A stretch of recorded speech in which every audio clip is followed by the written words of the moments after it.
They say beauty is only skin deep. They're wrong. Mine goes deeper than bone, deeper than blood, locked in a place where even I can't reach it. My stepmother didn't steal my beauty with a curse, she sealed it there. To hide me. To save me. From what? From the thing that lives inside me. The thing that's been waiting 1,000 years to wake up. And the Alpha King? He doesn't want to save me. He wants to use me.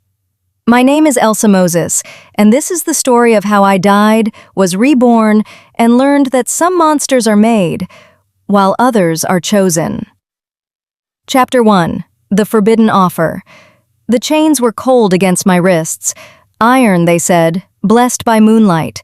Supposed to suppress shifter magic, keep us weak and compliant during transport. They didn't know I wasn't really a shifter anymore. I kept my hood low as the guards dragged me through the obsidian gates of the Alpha King's fortress. The other prisoners, thieves, debtors, a woman who'd allegedly poisoned her mate, whispered prayers under their breath. They'd heard the stories. The Alpha King didn't hold trials. He held judgments, and judgments only ever ended one way. But I wasn't here for judgment. I was here for revenge. The great hall opened before us like a mouth waiting to swallow us whole. Shadows pooled in the corners despite the hundreds of candles flickering along the walls. The ceiling vaulted so high I couldn't see where it ended. And in the center of it all, impossible and wrong, grew a tree. Golden bark, leaves that shimmered with their own light, fruit like captured stars hanging heavy from the branches. My breath caught. I'd seen this tree before, in dreams, in nightmares, in memories that didn't belong to me. Eyes down, a guard growled, shoving me forward, but I couldn't look away. The tree radiated a melancholy that made my chest ache, like it was lonely, like it was trapped. "Do you admire my treasure, prisoner?" The voice cut through the hall like a blade through silk, deep, cold, absolute. I finally tore my gaze from the tree to the figure on the throne, Alpha King Ferdinand Glass. He was exactly what the stories promised, broad-shouldered, scarred, silver threading through his black hair despite looking no older than 35. His eyes were the color of storms, gray and merciless. At his feet, slumped in their thrones like wilted flowers, sat 6 young women. Princesses, I'd heard, all of them beautiful, all of them dying. "No thief could carry away such a tree, Your Majesty," I said, keeping my voice steady. "It would take an army." His mouth twitched, not quite a smile. "And yet you stand accused of far worse than thievery. Murder, they say. 3 merchants found drained of blood at the crossroads. I didn't kill them. Everyone says that. I'm sure they do. But in my case, it's true." Ferdinand leaned forward slightly. "Then tell me, prisoner, what were you doing at the crossroads when they died?" I could lie. Should lie. But lies had never served me well. "Watching," I said simply. The hall went silent. "Watching," Ferdinand repeated, his voice dangerously soft, "while 3 men were murdered. I didn't say I watched them die. I said I was watching. For the thing that actually killed them." "And what thing would that be?" I lifted my chin. "The same thing that's killing your sisters." The temperature in the hall plummeted. Several courtiers gasped. One of the princesses stirred slightly but didn't wake. Ferdinand's eyes locked onto mine with the focus of a predator spotting prey. "Explain. Now." "They call it many names," I said. "The devourer, the hunger, the shadow that feeds. It's a celestial entity that consumes life force. It's been hunting me for 10 years, and recently it's grown bolder. It killed those merchants because they saw it, and it's draining your sisters because—" I paused, studying the princesses more carefully. "Because they're connected to someone it wants." "Connected how?" I shook my head. "I'd need to examine them to know for certain." Ferdinand stood. The movement was fluid, predatory. He descended the steps slowly, each footfall echoing. When he reached me, he was close enough that I could smell smoke and pine and something wild underneath. His hand shot out, gripping my chin and forcing my face up. "Show me," he commanded. "Show me what you are." My heart hammered. "You'll regret that order." "I don't do regret." Slowly, I reached up and pushed back my hood. The hall erupted in gasps, screams, the scrape of chairs as people scrambled backward. But Ferdinand didn't move. He stared at my face, at what everyone else saw as monstrous, with something that looked almost like recognition. "A curse," he said quietly. "Yes, Your Majesty." "From your stepmother, I'd wager. The witch Verna Richards." My blood turned to ice. "You know her?" His smile was sharp and terrible. "Know her? I've been hunting her for 15 years. She killed my mate, my heir, and when I finally find her..." His grip on my chin tightened just slightly. "I'm going to make her suffer in ways that would make the gods weep." Verna. My stepmother Verna. The woman who'd raised me, cursed me, destroyed my life. She'd killed the Alpha King's family? "I can help you," I heard myself say. "I can help you find her." "In exchange for what? Your freedom?" "No." I met his storm-gray eyes directly. "In exchange for you helping me kill her." Ferdinand released my chin, circling me slowly. "You want to murder your own stepmother." "She poisoned me, cursed me, made me into this." I gestured at my face, at the reflection I couldn't see but knew was there, the reflection everyone else saw as horrifying. "She deserves to die." "Revenge." Ferdinand stopped in front of me again. How delightfully honest. "I'm told honesty is a rare quality in your court." "It is, which is why I find you... intriguing." He studied me for a long moment. "But before I agree to anything, you'll need to prove yourself useful." "How?" "Save my sisters. You claim to know what's killing them. Cure them. And then..." His voice dropped lower. "Then we'll discuss terms." I glanced at the 6 princesses. They looked like they had days left, maybe hours. Whatever was draining them was moving fast. "I'll need access to them, and to certain materials." "Done. And I'll need you to tell me the truth about something." Ferdinand raised an eyebrow. "Ask." I nodded toward the golden tree. "What is that, really? Because trees like that don't grow in the mortal realm." For the first time, something that might have been surprise flickered across his face. "Perceptive," he murmured. "It's a gift, from a bargain made long ago." "What kind of bargain?" "The kind that should have been impossible." His eyes met mine, and I saw something dark swimming in their depths. "The kind made with creatures like the one hunting you." The tree. A bargain. Celestial creatures. Understanding crashed over me like a wave. "You made a deal with a fae," I whispered. "No," Ferdinand said softly. "My ancestor did, and I've been paying the price ever since." Before I could respond, one of the princesses, the youngest, began to convulse. Her body arched off the throne, mouth open in a silent scream. "She's dying," I said. "Right now. If you want my help, unlock these chains." Ferdinand's hand moved to his belt where a key hung on a silver chain. "If you're lying to me," he said as he unlocked my shackles, "I won't just kill you. I'll make you wish you'd never been born." The chains fell away. My wrists burned where they'd rested, but I ignored it and rushed to the princess's side. Up close, I could see the gray tinge to her skin, the way her veins showed dark beneath the surface, the absolute stillness of her chest. She wasn't breathing. I pressed my hand to her forehead and felt it immediately, the wrongness, the void where her life force should be, and underneath that void, something else, a presence, watching, hungry. It knew I was here. "Found you," a voice whispered in my mind. Not my voice, not the princess's voice, the voice of the thing inside me, the thing that had been sleeping for 10 years, the thing my stepmother's curse had been designed to contain. "Hello, sister," it purred. "Did you miss me?" My vision swam. The candles in the hall flared suddenly bright, then dimmed to almost nothing. And in that moment of darkness, I saw my reflection in the polished floor. Not the cursed, monstrous reflection everyone else saw. My true reflection. Beautiful, glowing, with eyes like galaxies and skin that seemed to hold starlight. Then the light returned, and the reflection was gone. Ferdinand was staring at me.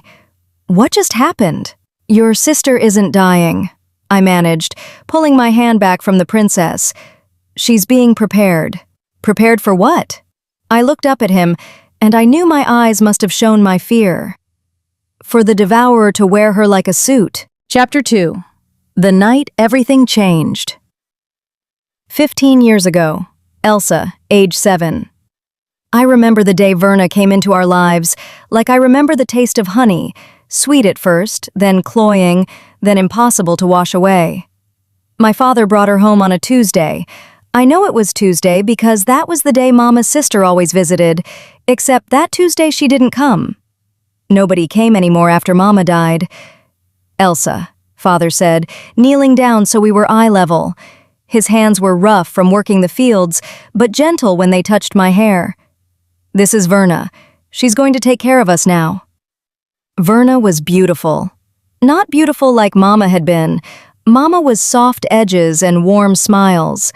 Verna was beautiful like a knife, sharp, precise, perfectly crafted to cut. She had hair the color of autumn leaves and eyes that seemed to see straight through me. When she smiled, it didn't quite reach those eyes. "Hello, little one," she said, her voice like music. "Your father has told me so much about you." I didn't know what to say, so I said nothing. Verna's smile tightened just slightly. "She's shy." "She's grieving," Father corrected gently. "We both are." "Of course." Verna placed a hand on Father's shoulder, and I watched something in him relax. "We'll heal together, as a family." That night, after Father had gone to bed, Verna came to my room.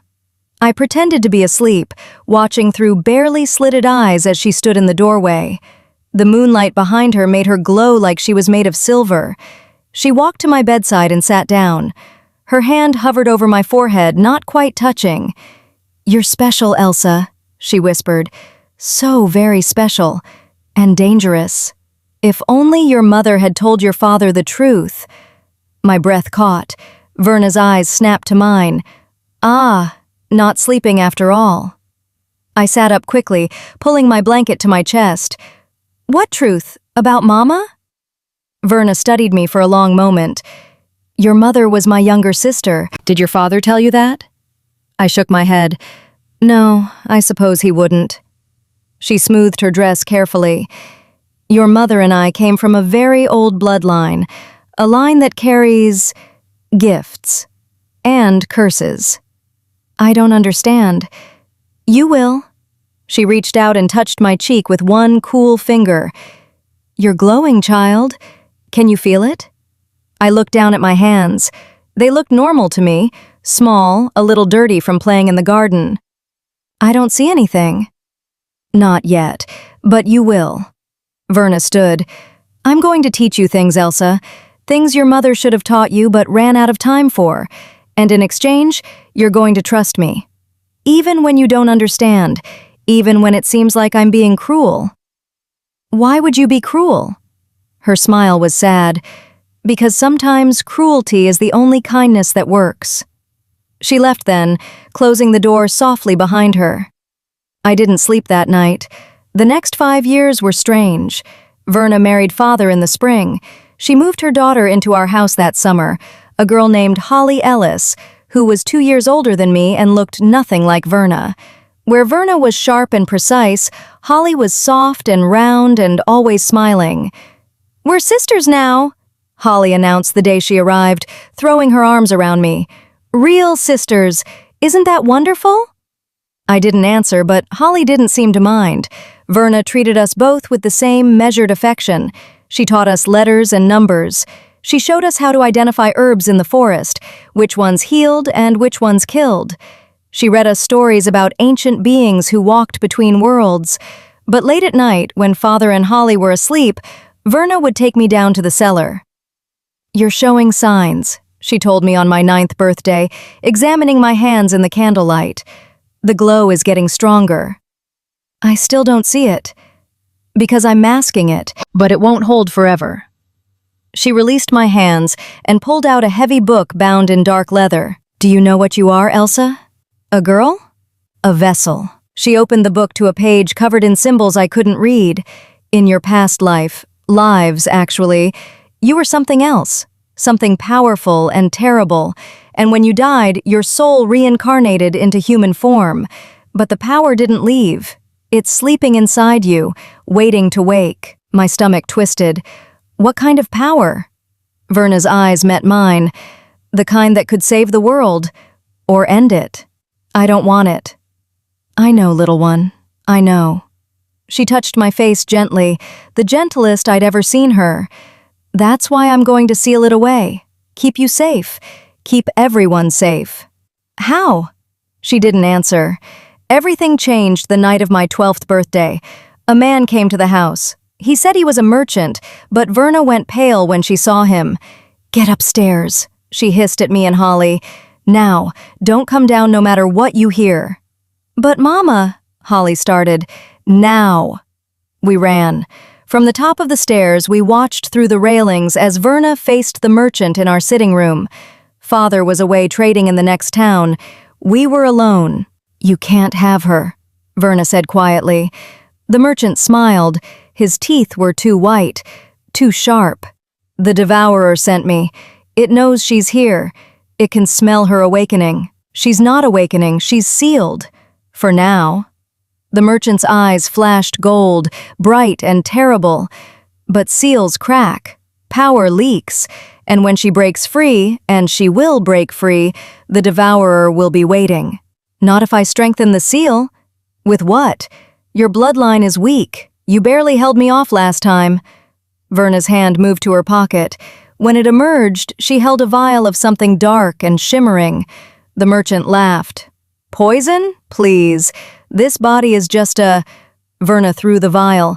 It shattered against the merchant's chest and he screamed, a sound that wasn't human, wasn't anything that should exist in this world. Black smoke poured from his mouth, his eyes, his ears. The body collapsed, and the smoke coalesced into a shape that hurt to look at directly. You'll regret this, witch, the smoke thing hissed. I regret many things, Verna said calmly, but protecting my family isn't one of them. She spoke a word in a language I didn't recognize. The smoke thing shrieked and vanished.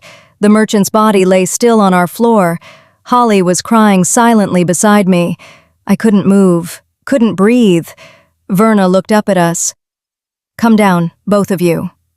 We descended slowly. Verna knelt in front of us. That thing will come back. It will keep coming back until it gets what it wants. What does it want? I whispered. She touched my face. You, little one. It wants you. Why? Because you're the vessel for something it's been hunting for 1,000 years. She stood. We're out of time. I have to seal you properly. Tonight. Mama, what are you going to do? Holly asked, her voice shaking. Verna looked at her daughter with such love and such pain that I felt my chest crack open. I'm going to save her, Verna said softly, and I'm going to make her hate me for it. She brought me warm milk that night, sweet-smelling with honey and cinnamon. Drink, sweetheart, Verna said, sitting on the edge of my bed. It will help you sleep. I drank. The milk was warm and soothing. I felt safe with Verna there, her hand stroking my hair the way Mama used to. I know you don't understand, Verna murmured, but someday you will, when you have a daughter of your own, when you do anything, become anything, to keep her safe. Her eyes were wet with tears. I'm sorry, Elsa. I'm so sorry, but I love you too much to let you die, even if it means you'll spend the rest of your life hating me. I wanted to ask what she meant, but sleep was pulling me under like a warm tide. The last thing I saw was Verna's face above me, tears streaming down her cheeks as she whispered words in that strange language. The The last thing I felt was something inside me, something vast and ancient and angry, being forced down, down, down, into a cage made of Verna's power and pain. When I woke the next morning, everything had changed. My reflection in the mirror showed a monster, wolf-like ears, red burning eyes, patches of coarse fur across my cheeks and arms, fangs that cut my tongue when I screamed. Holly found me first. She took one look and started screaming too. Father came running. His face went white. And Verna stood in the doorway with an expression I couldn't read. "What did you do?" Father breathed, staring at me in horror. "What is she?" "Cursed," Verna said flatly. "The merchant last night, he cursed her before he died. This is the result." "Fix it!" Father grabbed Verna's shoulders. "Use your magic, break the curse, do something!" "I can't." Verna's voice was hollow. "This kind of curse? It's beyond my power." She was lying. I could see it in her eyes, the way they wouldn't quite meet mine. She'd done this to me, on purpose. "You," I whispered, my new voice rough and broken. "You did this." "Elsa, you did this!" I lunged at her, but Father caught me. "Enough!" he shouted. "Both of you, enough!" But it wasn't enough. Would never be enough. Because when I looked in Holly's eyes, I saw fear. When I looked in Father's eyes, I saw disgust. And when I looked in Verna's eyes, I saw guilt. That was the night I started planning her death. Chapter 3. The King's Shadow. The princess wasn't breathing. I pressed 2 fingers to her throat, searching for a pulse. Nothing. Her skin was cold, gray, lifeless. "Move aside." Ferdinand's voice was sharp with command. "She's not dead," I said, not moving. "Not yet, but we're seconds away from losing her." "Then do something." I closed my eyes, reaching inward for the thing Verna had sealed away, the thing that had whispered to me moments ago. "Need my help, sister?" The voice was amused, languid. "How the mighty have fallen." "Not your help, your knowledge. What is the devourer doing to her?" "Marking her, preparing her body as an anchor point. When it's ready, it will possess her fully and use her to reach the others." "How do I stop it?" Silence. "How do I stop it?"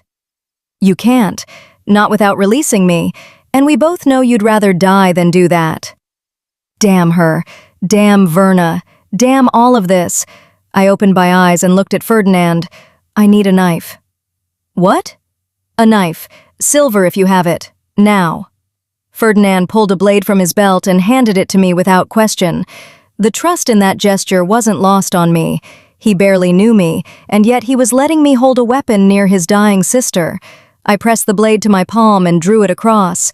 Blood welled, dark and shimmering with something that caught the candlelight wrong. The courtiers gasped. "What are you doing?" Ferdinand demanded. "Blood calls to blood. Life calls to life." I pressed my bleeding palm to the princess's forehead, and celestial power calls to celestial power. My blood touched her skin and... flash. I was falling through darkness, stars wheeling overhead, a voice calling my name, but not the name I knew. "Seraphel. Seraphel. Sister, where are you?" A presence in the dark, vast, hungry, ancient. "Mine," it roared. "All vessels are mine." "Not this one," I heard myself say. "Never this one." Flash. I was back in the hall, gasping. The princess sucked in a ragged breath and her eyes flew open. Ferdinand caught her as she convulsed, whispering something in a language I didn't recognize. The other 5 princesses were stirring now too, color returning to their faces. "What did you do?" Ferdinand asked, still cradling his youngest sister. "Broke the connection. Temporarily." I wrapped my bleeding hand in a strip torn from my sleeve. The devourer was using her as an anchor to reach the others. I severed the link. "Temporarily?" "It will try again, probably within hours." I looked at each princess in turn. They were all staring at me with wide, fearful eyes. "You need to tell me the truth, all of you. How did this start?" The eldest princess, she looked about 20 with honey-colored hair and sharp green eyes, spoke first. We made a bargain. With what? A creature, in the forest. It said it could give us what we wanted most. Ferdinand's jaw clenched. What did you want? The princess looked at her sisters, then at her brother. Freedom. We wanted one night away from the castle, one night to dance, to laugh, to be normal girls instead of princesses locked in a tower. So you made a deal with a creature you didn't understand, I said flatly. We were stupid, she whispered. We know that now. What were the terms? One night of dancing, in exchange for, she swallowed hard, in exchange for a favor, to be called in later. I laughed, but there was no humor in it. Let me guess, it called in the favor. She nodded. And the favor was your life force, your bodies as vessels, your souls as food. I shook my head. Congratulations, you made a bargain with the devourer itself. Can you break it? Ferdinand asked quietly. Break a bargain with a celestial entity? No. I met his eyes. But I might be able to fulfill it in a way that satisfies the terms without killing them. How? By offering it something it wants more than them. Understanding dawned in his gray eyes. You. Me. Or rather, what's inside me. Before Ferdinand could respond, a sound echoed through the hall, the creak of a door opening where no door should be. Everyone turned. In the shadows near the golden tree, a figure stood, tall, wrapped in a dark cloak, face hidden. You've gotten better at this, Elsa, the figure said. Male voice, young, familiar in a way that made my heart stutter. But not good enough. The figure pushed back his hood. I stopped breathing. Hello, little sister, said Wes Vincent. Did you miss me? Wes, my brother, who died in a fire when I was 14, who I'd mourned for 3 years, who I'd watched burn. You're dead, I whispered. Am I? He stepped forward into the candlelight, and I saw he was exactly as I remembered, 19 years old, dark hair, bright blue eyes, that crooked smile that used to make me feel safe. Except his eyes. Something was wrong with his eyes. They flashed gold for just a second. No, I breathed. No, you're not Wes. You're wearing him. Smart girl. The thing wearing my brother's face smiled wider. The devourer sends its regards, and a message, stop interfering. Ferdinand moved faster than I'd have thought possible. He was between me and the possessed Wes in a heartbeat, blade drawn. Leave this place, Ferdinand growled, or I'll send you back to whatever hell spawned you in pieces. Wes, the thing in Wes, laughed. You can't kill me, Alpha King. I'm already dead. This body is just a convenience. Its eyes fixed on me. But I can kill her, unless she comes willingly. To what? I demanded. To be possessed? Consumed? Turned into another puppet? To be reunited, the thing snarled, and for a moment its voice layered with something else, something vast and furious. The devourer has been hunting you for 15 lifetimes, Seraphel. It's tired of waiting. It's tired of watching you hide in mortal flesh. Seraphel, that name again. I don't know what you're talking about. Don't you? Wes tilted his head, studying me. Look in a mirror, sister. Really look. See what you truly are beneath that ridiculous seal. Get out, Ferdinand said quietly. Final warning. Wes sighed. Very well, but before I go... He reached into his cloak and pulled out a small wooden box. He tossed it to me. I caught it reflexively. A gift, Wes said, from Verna. My blood went cold. What? Your stepmother sends her love. And a warning. The seal is breaking faster than she calculated. You have 3 days, maybe 4, before what's inside you tears free. And when it does... His smile was terrible. The devourer will be waiting. He stepped backward into shadow and vanished. The hall erupted in shouts, guards rushing to where he'd stood, finding nothing. I stared at the box in my hands. It was warm, pulsing slightly, like a heartbeat. Don't open that, Ferdinand said. I have to. Elsa. I opened it. Inside, nestled in black velvet, was a ring, silver, set with a stone that swirled with colors I had no names for, and a note in Verna's handwriting. Wear this when the seal breaks. It will buy you time. Not much, but enough to make a choice. Fight what you are or become it. Either way, I'm sorry. V. My hands were shaking. What is it? Ferdinand asked. A contingency plan. I slipped the ring onto my finger. It fit perfectly, and the moment it touched my skin, I felt something inside me settle. Just slightly, like a pressure valve releasing. My stepmother knew this was coming. The seal breaking? Everything. I looked up at him. She's known for years, and she's been preparing. Preparing for what? Before I could answer, a voice spoke from the doorway, smooth, familiar, achingly gentle. Preparing for the day Elsa had to choose between staying human or becoming what she was always meant to be. I turned. Standing in the entrance to the great hall, backlit by torchlight, was a man I hadn't seen in 8 years.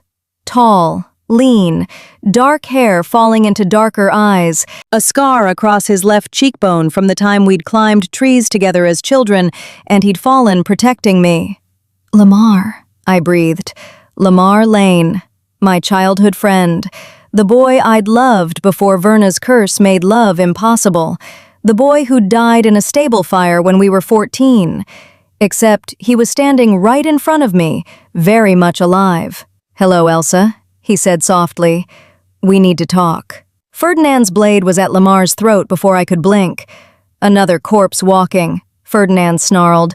How many dead has the devourer dug up tonight? I'm not possessed, Lamar said calmly, not moving. And I'm not dead, though I let Verna convince everyone I was. Why? I demanded, my voice breaking. Why would you do that? I mourned you. Pain flashed across his face. I know, and I'm sorry, but Verna said it was the only way to keep you safe. Safe from what? From me. He looked at Ferdinand. Would you mind? This blade is uncomfortable. Ferdinand didn't lower the weapon. Explain, quickly. Lamar sighed. When Elsa was 12, something inside her started to wake. I felt it because... He hesitated. Because I'm bound to her, soul-bound, from a past life. My world tilted. You're lying, I said. I wish I was. His eyes met mine, and they were full of sorrow. In your first life, when you were Seraphel, I was your guardian, your protector. And when you died, I died with you. We've been reincarnating together for 1,000 years, always finding each other, always what? Always failing to save you. His voice cracked. Every lifetime the devourer finds you, every lifetime you fight it, and every lifetime you die. And I have to watch. Ferdinand lowered his blade slightly. If this is true, why fake your death? Because the devourer uses me, Lamar said bitterly. It knows we're connected. It possesses me, forces me close to her, and when she lets her guard down, he closed his eyes. It strikes. Verna figured it out. She set the fire to fake my death and hide me in a warding spell. I've been locked in a magical stasis for 8 years, waiting for the seal to weaken enough that I could break free without drawing the devourer's attention. And now? I asked. Now the seal is breaking anyway, and I'm here to help you do what you've never done before. He stepped forward, and Ferdinand's blade pressed against his throat again, but Lamar ignored it. His eyes were only on me. Survive. How? By letting me take you somewhere the devourer can't reach.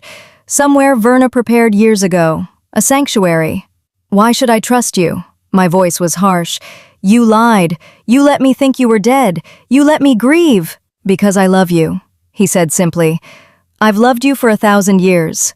And I'd rather you hate me and live than love me and die. Silence. Ferdinand was studying Lamar with an expression I couldn't read. This sanctuary. Where is it? I can't tell you. I can only take her. Convenient. Necessary. Lamar's jaw tightened. The location is blood-sealed. Only those of Verna's line can access it. Verna's line? I repeated. But I'm not... I stopped. Verna's sister. My mother. My mother was Verna's sister, I said slowly. That makes me Verna's bloodline. Lamar nodded. So I could access this sanctuary? Yes. And you're asking me to abandon the princesses, abandon my revenge, and run away with you to hide. I'm asking you to live. I looked at Ferdinand. His face was unreadable, but his hand had finally lowered from Lamar's throat. What do you want to do? Ferdinand asked me quietly. What did I want? I wanted Verna dead. I wanted answers. I wanted to understand what I was and why I'd spent 1,000 years dying for it. But most of all, I wanted to stop running.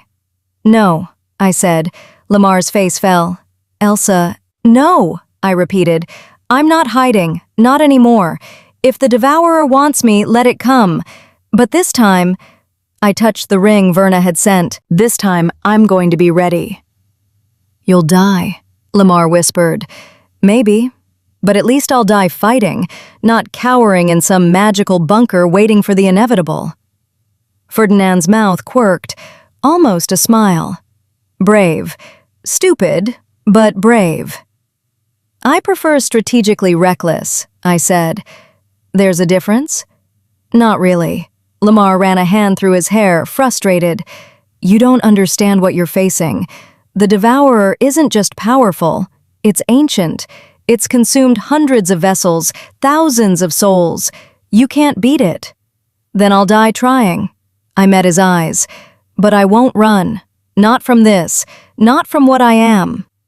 And what are you? He challenged. I thought of the vision in the darkness, the voice calling me Seraphel, the feeling of something vast and terrible sleeping inside my skin. I don't know yet, I admitted, but I'm going to find out. Chapter 4.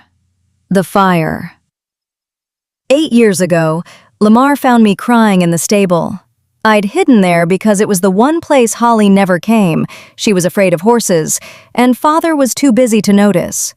Verna would have noticed, but I'd been avoiding her for 2 years, ever since the curse. Elsa? Lamar's voice was soft as he climbed into the loft where I'd made a nest of hay. Your father's looking for you. Let him look.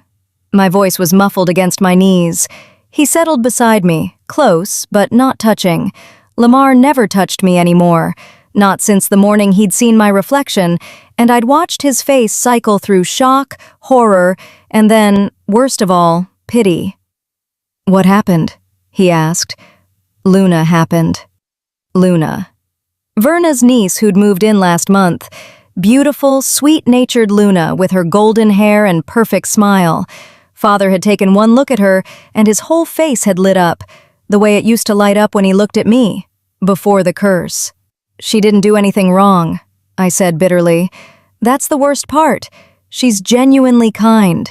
She offered to teach me embroidery today, to help me feel more ladylike. I laughed and it hurt, because that's what I need, embroidery lessons to distract from the fact that I'm a monster. You're not a monster. Everyone else thinks I am. I don't. I looked at him through my tears. Lamar at 14 was all awkward angles and 2 big hands, but his eyes were steady, kind. You're a terrible liar, I said. I'm not lying. He shifted, pulling something from his pocket. Here, I made you something. It was a carved wooden wolf, small enough to fit in my palm, detailed enough that I could see individual strands of fur. It's beautiful, I whispered. It's you, the way I see you. He touched the wolf's ears gently. Strong, wild, free, not cursed, just different. Something in my chest cracked open. Lamar. When we're older, he said quickly, not meeting my eyes. When we're grown and can leave this place, I'll marry you, curse or no curse, if you'll have me. I stared at him. You can't mean that. I do. People will talk. They'll say you're mad or desperate or... I don't care what they say. Finally, he looked at me.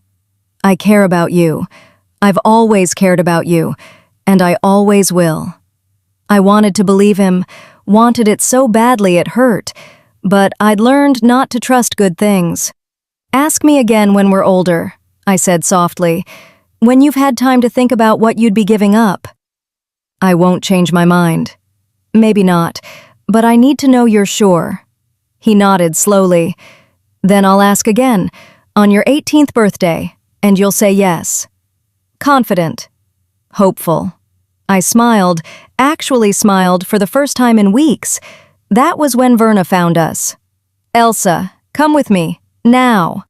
Verna stood at the stable entrance, backlit by afternoon sun. Her face was carved from stone. I'm talking to Lamar, I said. Lamar needs to go home. This is a family matter. Lamar stood, brushing hay from his clothes. I should stay, I said firmly. Whatever Verna has to say, she can say in front of you. Verna's jaw tightened. Very well. Lamar, you care about Elsa, yes? Of course. Then you'll understand when I tell you, stay away from her. The words hit like a slap. What? I stood too. You can't. I can and I will. Verna's voice was sharp. Lamar, you're a good boy from a good family. You have prospects, a future. And Elsa. She looked at me, and I saw something that might have been pain in her eyes. Elsa is dangerous. I'm not. You are. For the first time, Verna raised her voice. You're dangerous to yourself and everyone around you, and the closer people get to you, the more danger they're in. That's not true, Lamar said. I'm not afraid of. You should be. Verna turned on him. Do you know what she is? Really know? She's cursed. You told us. I lied. Verna laughed, but there was no humor in it. The curse is nothing. A seal. A cage. What's inside the cage is what you should fear. Stop it, I said. My hands were shaking. Just stop. Why? So you can keep playing at being normal? So you can pretend you're just a cursed girl who'll live happily ever after with the stable boy? Verna stepped closer. You want to marry him, Elsa? Fine. Let me tell you what happens. You fall in love. The seal weakens. What's inside you wakes up, and it feeds on that love until there's nothing left of him but a husk. You're lying. Am I? Ask yourself why your father stopped looking at you, why Holly flinches when you're near, why everyone who gets close to you starts having nightmares. I froze. What? Father's been having nightmares, Verna said quietly. Every night since you turned 12. Visions of something vast and hungry trying to claw its way into our world through you. Holly wakes up crying, saying she feels like something's watching her through your eyes. She looked at Lamar. Have you been sleeping well, boy? Lamar's silence was answer enough. That's what I thought. Verna's voice gentled slightly. I'm not trying to be cruel, Lamar. I'm trying to save your life. Stay away from Elsa, for both your sakes. She turned and walked away. Lamar and I stood in silence. Is it true? He finally asked. About the nightmares? I don't know. Maybe. My voice was hollow. I have them too. Dreams of darkness and hunger and... I swallowed hard. And of hurting people I love. Elsa, you should go. No. Lamar, please. If she's right, if I am dangerous, then I'll take that risk. He stepped closer. I meant what I said. Curse, seal, monster, whatever. I don't care. You should. But I don't. I looked up at him, this boy who'd known me before the curse and stayed anyway, who saw past the reflection everyone else feared. You're an idiot, I whispered. Probably. He smiled. But I'm your idiot. Against my better judgment, I smiled back. That night, the stable burned.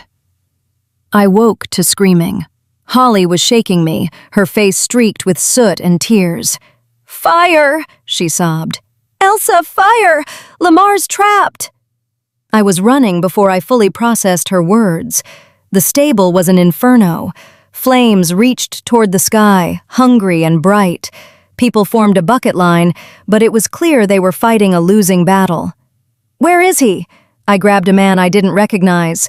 Where's Lamar? In the loft. He sleeps there sometimes, helps with the animals. I didn't hear the rest.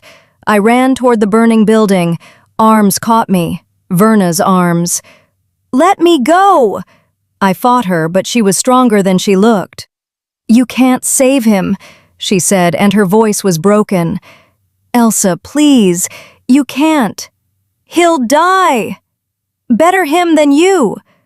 The words stopped me cold. I stared at her. "What did you say?" Verna's face was wet with tears. "I said what I said. I'm sorry, Elsa, I'm so sorry, but I can't let you go in there." "You did this." Understanding crashed over me. "You set this fire." "No, don't lie to me. You wanted him away from me and he wouldn't leave, so you—" My voice broke. "How could you?" "I'm saving you." Verna shook me. "Don't you understand? If you go in there, if you save him, the seal will break. The emotion, the adrenaline, the love. It will crack the cage wide open and what comes out will kill everyone." "I don't care." "You will. When you wake up standing over his corpse with his blood on your hands, you'll care. Trust me, I know." The building gave a terrible groan, and part of the roof collapsed. A scream rose from inside, Lamar's scream. Then silence. I stopped fighting. Verna released me slowly. I sank to my knees in the dirt, watching the stable burn, watching the flames consume everything, watching my future die. Holly knelt beside me, crying. Luna appeared and wrapped a blanket around my shoulders. Father stood at a distance, his face gray. And Verna stood with her hand on my shoulder, weeping silently. "I hate you," I whispered. "I know," she said. "I know, little one. I know." They found the body the next morning, burned beyond recognition, but wearing Lamar's clothes, carrying his knife. His mother came to identify him and collapsed. His father had to carry her away. I didn't go to the funeral. I locked myself in my room for 3 days. When I finally emerged, I went to the burned remains of the stable and searched through the ashes. Looking for what, I wasn't sure. Proof that he'd suffered? Proof that he hadn't? Some piece of him to keep? I found scorch marks, the shape of a body outlined in ash, but no bones, no teeth. Nothing that should have survived the fire, yes, but also nothing that proved a body had been there at all. I knelt in the ashes and touched the outline of where he'd fallen. "I'm sorry," I whispered to the ghost of him. "I'm sorry I couldn't save you. I'm sorry I was too dangerous to love. I'm sorry—" A hand touched my shoulder. I spun around. Verna stood there, her face unreadable. "He's not dead," she said quietly. I stopped breathing. "What?" "Lamar. He's not dead. I saved him." "You... what?" I stood so fast I swayed. "Where is he? Take me to him." "I can't." "Why not?" "Because he's in stasis, magical sleep, hidden where the devourer can't find him, can't use him against you." She met my eyes. "He'll wake when it's safe, when the seal is strong enough that seeing him won't break it." "How long?" "Years. Maybe decades." Her voice cracked. "I'm sorry, but it was the only way to keep you both alive." I wanted to scream, to hit her, to burn her the way she'd burned the stable. Instead, I turned and walked away. "Elsa, don't," I said without looking back. "Just don't." From that day forward, I spoke to Verna only when necessary. From that day forward, I planned how to kill her. And from that day forward, I believed Lamar was dead and it was my fault. Until tonight. Until he walked through those doors, 8 years older and very much alive. Verna had lied about so many things. But she'd saved him. I didn't know how to feel about that. Chapter 5. The Entity Awakens. The Great Hall had erupted into chaos. Guards surrounded Lamar, weapons drawn. The princesses huddled together on their thrones, still weak from their near possession. Courtiers whispered frantically, casting fearful glances between Lamar, me, and the golden tree that stood silent witness to it all. Ferdinand raised one hand, and the hall fell silent. "Everyone out," he commanded, "except Elsa and our unexpected guest." Your Majesty, I don't think, one of the guards started. Out, now. They went. When the heavy doors closed behind the last courtier, Ferdinand turned to Lamar with cold calculation in his storm-gray eyes. You have 5 minutes to convince me you're not a threat. Starting now. Lamar didn't flinch. I'm not your enemy, Alpha King. We actually want the same thing. And what's that? To stop the Devourer from consuming everything we love. Ferdinand's jaw tightened. The Devourer took my mate, my unborn child. It burned them alive in front of me while I was chained and helpless. His voice dropped to something lethal. So forgive me if I'm skeptical about taking advice from someone who's conveniently appeared after 8 years of playing dead. I didn't have a choice, Lamar said. Verna sealed me in stasis to protect Elsa. If I'd woken earlier, the Devourer would have sensed my connection to her and used me as a doorway. Connection, I repeated, finding my voice. You said we're soul-bound, from past lives. Yes. Prove it, Lamar's expression softened. You have a scar on your left shoulder blade, shaped like a crescent moon. You got it when you were 6, climbing the old oak tree behind your house. You fell and I caught you, but your shoulder hit a broken branch on the way down. My breath caught. No one knew about that scar. I kept it hidden even from Verna. That's not proof of soul binding, I said. Just proof you knew me as a child. Fine. He stepped closer, ignoring Ferdinand's warning growl. When you were 10, you told me you wanted to run away and live in the forest, like the Fae in your mother's stories. You made me promise that if you ever did, I'd come find you, bring you bread and cheese and books, because you couldn't survive without stories. My throat tightened. And when you were 12, his voice dropped. The morning after Verna gave you that milk and the curse appeared, you looked at yourself in the mirror and said, "At least now the outside matches how I've always felt inside." You thought no one heard you, but I was standing outside your door. Tears stung my eyes. Stop. You asked for proof. I said stop. The candles in the hall flared suddenly, their flames shooting 3 feet high. The temperature dropped so fast our breath came out in white clouds, and from somewhere deep inside me, something laughed. Oh, this is delicious, the voice purred. The Guardian returns. Tell me, Lamar, who was Cadrin, do you really think you can save her this time? You've failed so spectacularly in every other life. Lamar's face went pale. Seraphine. In the flesh. Well, sharing flesh. It's cozy in here, though the accommodations could be better. Get out of her, Lamar snarled. Can't. We're bound, sister and I. Have been since the first life, since she chose to contain me. Elsa didn't choose anything. Elsa didn't, but Seraphel did, and Elsa is Seraphel whether she remembers or not. Ferdinand moved to my side. Elsa, can you hear me? I wanted to answer, but my mouth wasn't cooperating. The voice, Seraphine, had taken control. Hello, Alpha King. My, you're even more handsome than the last one. Shame about what happened to her. Your mate, I mean. The Devourer does so enjoy burning things. Shut your mouth, Ferdinand said quietly, or I'll shut it for you. Tempting, but I'm not the one you should be threatening. I'm not your enemy. You're a parasite wearing someone's skin. I'm a celestial being trapped in a mortal cage by my own sister because she thought she could save me. Noble, tragic, utterly pointless. Seraphine made my body laugh. You want to know the best part? She keeps reincarnating, keeps trying to fix me, keeps failing, and each time everyone around her burns. Literally, the Devourer has excellent taste in irony. Lamar stepped forward. Release her, now, or I'll make you. You? Make me?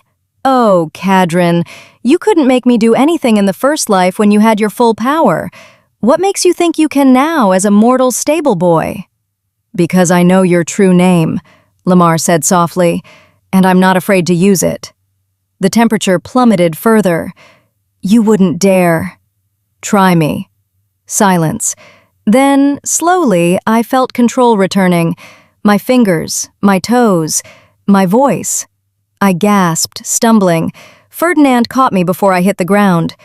"What just happened?" I demanded. "Seraphine happened," Lamar said grimly. "She's getting stronger. The seal is failing faster than Verna calculated." "How much time do I have?" "Hours, maybe a day. And then?" "Then she breaks free completely, and when she does, the devourer will sense it and come for her." Lamar's expression was bleak.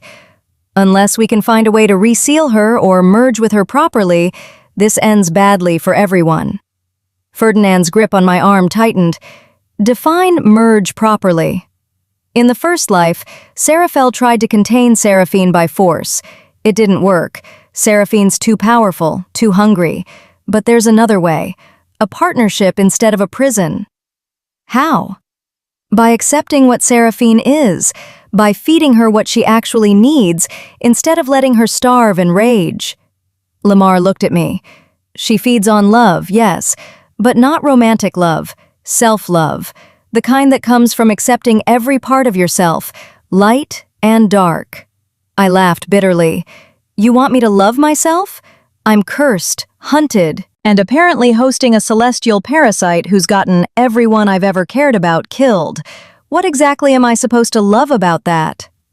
"The fact that you survived," Ferdinand said quietly. I looked at him, startled. "You survived," he repeated. "Your stepmother cursed you, your father abandoned you, your people hunted you, and you're still here, still fighting. That takes strength most people never find." Something in my chest loosened slightly. Before I could respond, mirrors throughout the hall began to crack. Not shattering, cracking. Spiderweb patterns spreading across every reflective surface. "What's happening?" Ferdinand demanded. Lamar cursed. "The devourer. It's found us." "How?" "It's been tracking Elsa's emotional spikes. Every time she feels something strongly, anger, fear, hope, the seal weakens and her celestial signature bleeds through." He grabbed my shoulders. "Elsa, you need to calm down. Now." "You want me to calm down while an ancient entity is hunting me?" "Yes." Too late. The cracks in the mirrors widened, and through them something began to seep. Smoke, black and oily and wrong.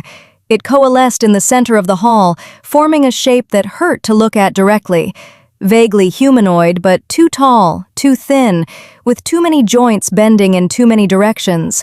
When it spoke, the voice came from everywhere and nowhere. "Seraphine, come out and play."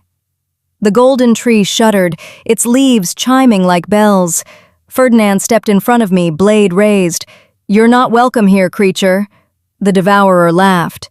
"Not welcome? I own this place. I own the tree.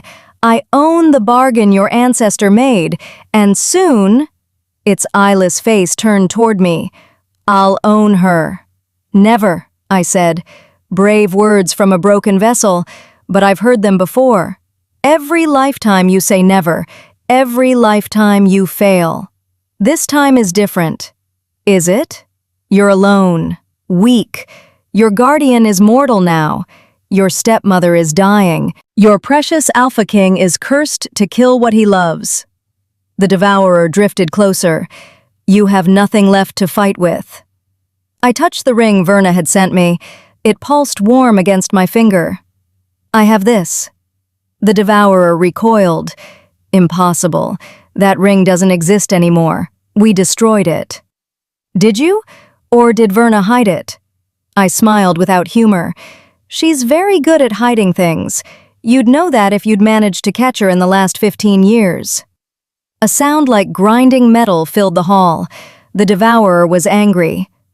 Clever witch, but it doesn't matter. The ring only delays the inevitable. When the seal breaks, and it will break, I'll be waiting. Then wait, Ferdinand said coldly. But know this, while you're waiting, I'm hunting, and I'm very good at it. The devourer turned its attention to him. Poor Alpha King, still grieving your mate? Still haunted by her screams? Ferdinand's hand trembled on his blade, but his voice stayed steady. every day. But grief doesn't make me weak, it makes me focused. On what? On destroying everything you love as thoroughly as you destroyed what I loved. The devourer laughed. I love nothing. Then I'll destroy you. Silence. Then the devourer began to dissolve, smoke retreating back through the cracked mirrors. 3 days, it said as it vanished. 3 days until the seal breaks. And then, Seraphine, we'll be together again, as we were always meant to be. The last of the smoke disappeared, the mirrors stopped cracking, and I collapsed. I woke in a bed that wasn't mine. Soft sheets, canopy overhead, moonlight streaming through arched windows. Ferdinand's chambers. I recognized them from when I'd been dragged past them earlier. The Alpha King himself sat in a chair beside the bed, watching me with those storm-gray eyes. How long was I out? I asked. An hour, maybe 2. The devourer, gone, for now. He leaned forward. Your friend Lamar is searching the castle for wards and weak points, and I've posted guards around the clock. That won't stop it. No, but it might slow it down. He studied my face. The curse. What everyone else sees when they look at you. What do they see? You don't see it? I see a woman, exhausted, frightened, but not cursed. I sat up slowly. You're lying. Everyone sees it. The wolf features, the red eyes. I see brown eyes, brown hair, a face that's been through hell and survived. He tilted his head. Why? What am I supposed to see? My heart was racing. You really don't see it? No. I stood on shaky legs and crossed to the mirror hanging on his wall. My reflection stared back. And for the first time in 10 years, I saw what Ferdinand saw. No wolf ears, no red eyes, no patches of fur. Just me. Elsa. Plain and human and utterly normal. I don't understand, I whispered. Lamar's voice came from the doorway. The curse was never about changing how you looked. It was about changing how you saw yourself. I spun around. He leaned against the doorframe, exhaustion written in every line of his body. What? Verna didn't curse your appearance. She cursed your perception, made you see yourself as a monster so you'd isolate yourself, push people away, avoid emotional connections that might break the seal. He stepped into the room. Everyone else saw what they expected to see based on your behavior. A cursed girl hiding under a hood. But the curse itself? It was all in your head. The floor tilted. 10 years. 10 years of believing I was hideous.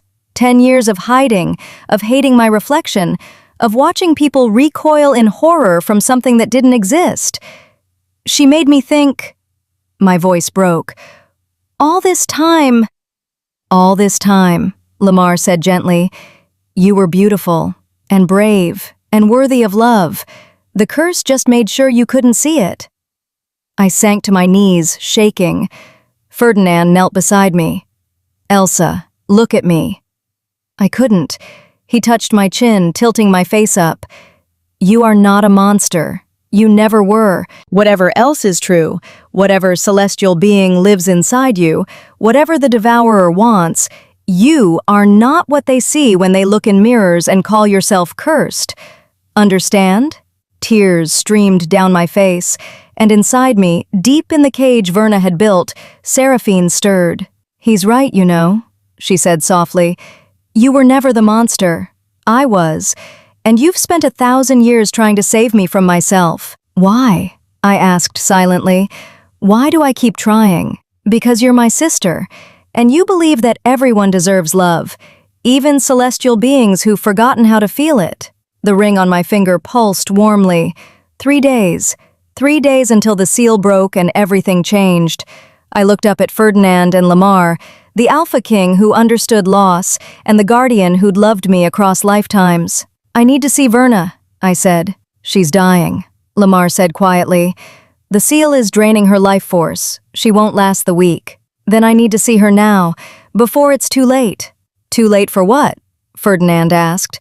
To ask her how to win. Chapter 6. The Truth. 20 years ago. The celestial being inside me was singing.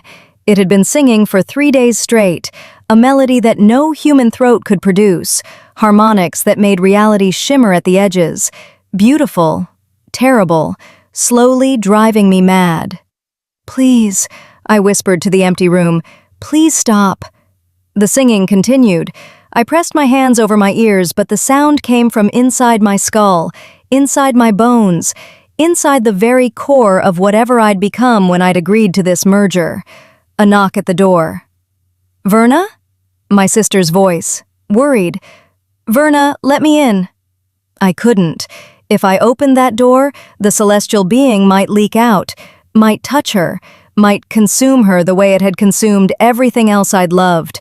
My mother, dead at 40, drained of life force because she'd hugged me. My father, aged 30 years in a single night after trying to help me control the being. My children, my 2 beautiful daughters who I'd had to give away to distant relatives because being near me had started giving them nightmares.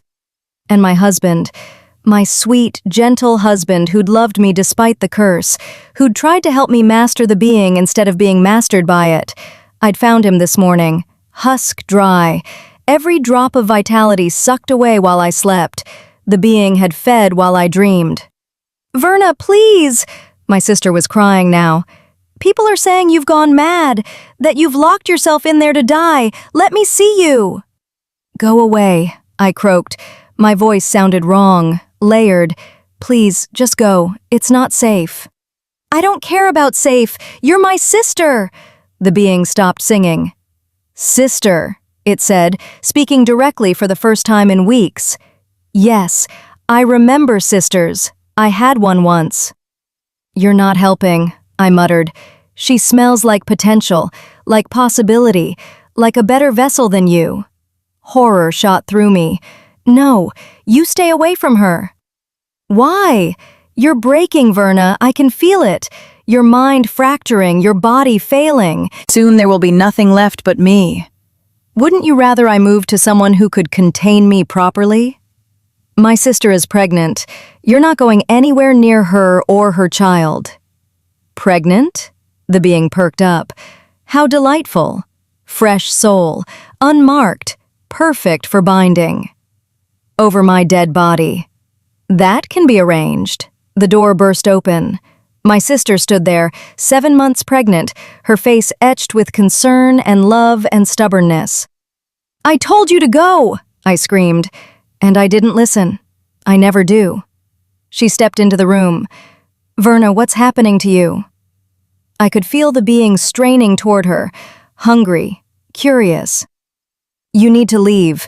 Now, before—" My sister gasped, her hand flying to her swollen belly. "Something's wrong. The baby—" No. The being had reached out, touched her, touched the child. "What did you do?" I snarled at the presence inside me. "Just a taste, just a little look." "Oh, Verna." The being's voice was filled with wonder. "This child, this soul, I know it." "What?" "It's her, my sister, Seraphel, reincarnated again." Time stopped. "You're lying." "I don't lie. I'm Seraphine, celestial being of truth and hunger, and that child—" The being's presence swelled with something that might have been joy, or might have been anguish. "Is the sister who tried to save me 1,000 years ago, who bound herself to me, who keeps coming back lifetime after lifetime, trying to fix what can't be fixed." My sister was swaying, pale. "Verna, I need to sit down." I helped her to the bed, my mind racing. If the child was Seraphel reincarnated, if she carried the soul of Seraphine's sister— "You're going to try to possess her," I said flatly. "The moment she's born, you're going to jump ship." "I don't want to possess her. I want to be with her. There's a difference." "Is there?" Silence. Then, softly, "She's the only one who ever loved me, even after I became this, even after I started consuming everything I touched. She tried to contain me, to teach me to love myself again, instead of feeding on others. And every lifetime we try, And every lifetime we fail, because I'm too hungry and she's too human. So what do you want? A chance. One more chance. Let me transfer to the child when she's born. Let me wait until she's strong enough to choose.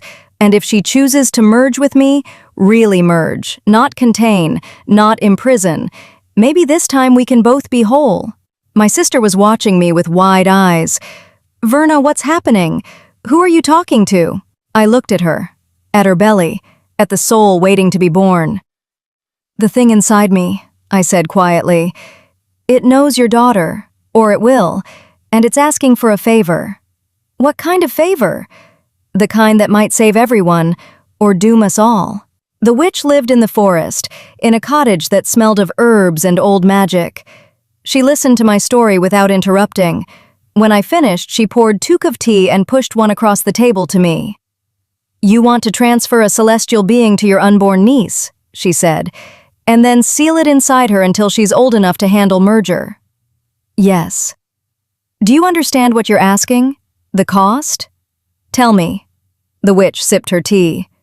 To create a seal strong enough to hold Seraphine, you'll need to sacrifice 3 things. Your beauty. It will become the outer layer of the seal, making the child appear cursed to discourage emotional attachments that might weaken the binding. Your power. It will fuel the seal for as long as you live, which won't be long because maintaining it will drain you. And your reputation.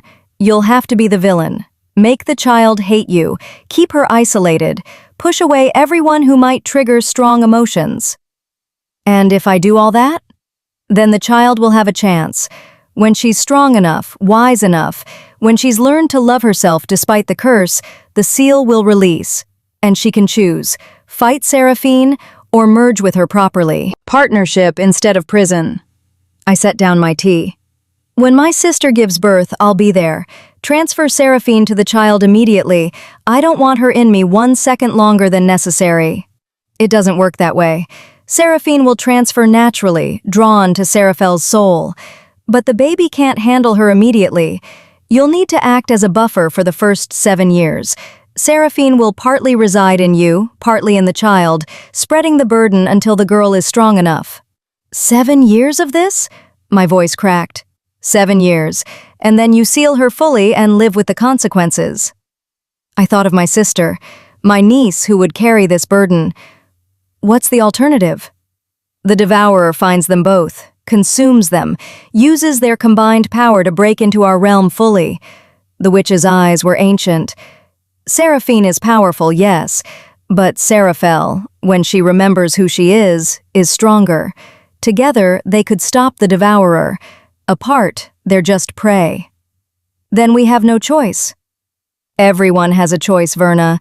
You're choosing to sacrifice yourself for a child who will hate you, for a sister who won't understand, for a future you'll never see.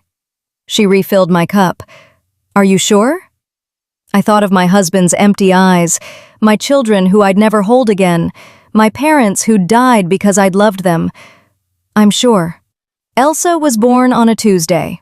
My sister labored for 16 hours, and when the baby finally came, she was perfect, tiny, pink, screaming with righteous fury at being dragged into the world. She's beautiful, my sister whispered, tears streaming down her face. Look, Verna, isn't she beautiful? I looked, and I felt Seraphine surge inside me, straining toward the baby. Seraphel, Seraphine breathed. Sister, my sister. The baby stopped crying. Her eyes, newborn blue, unfocused, turned toward me.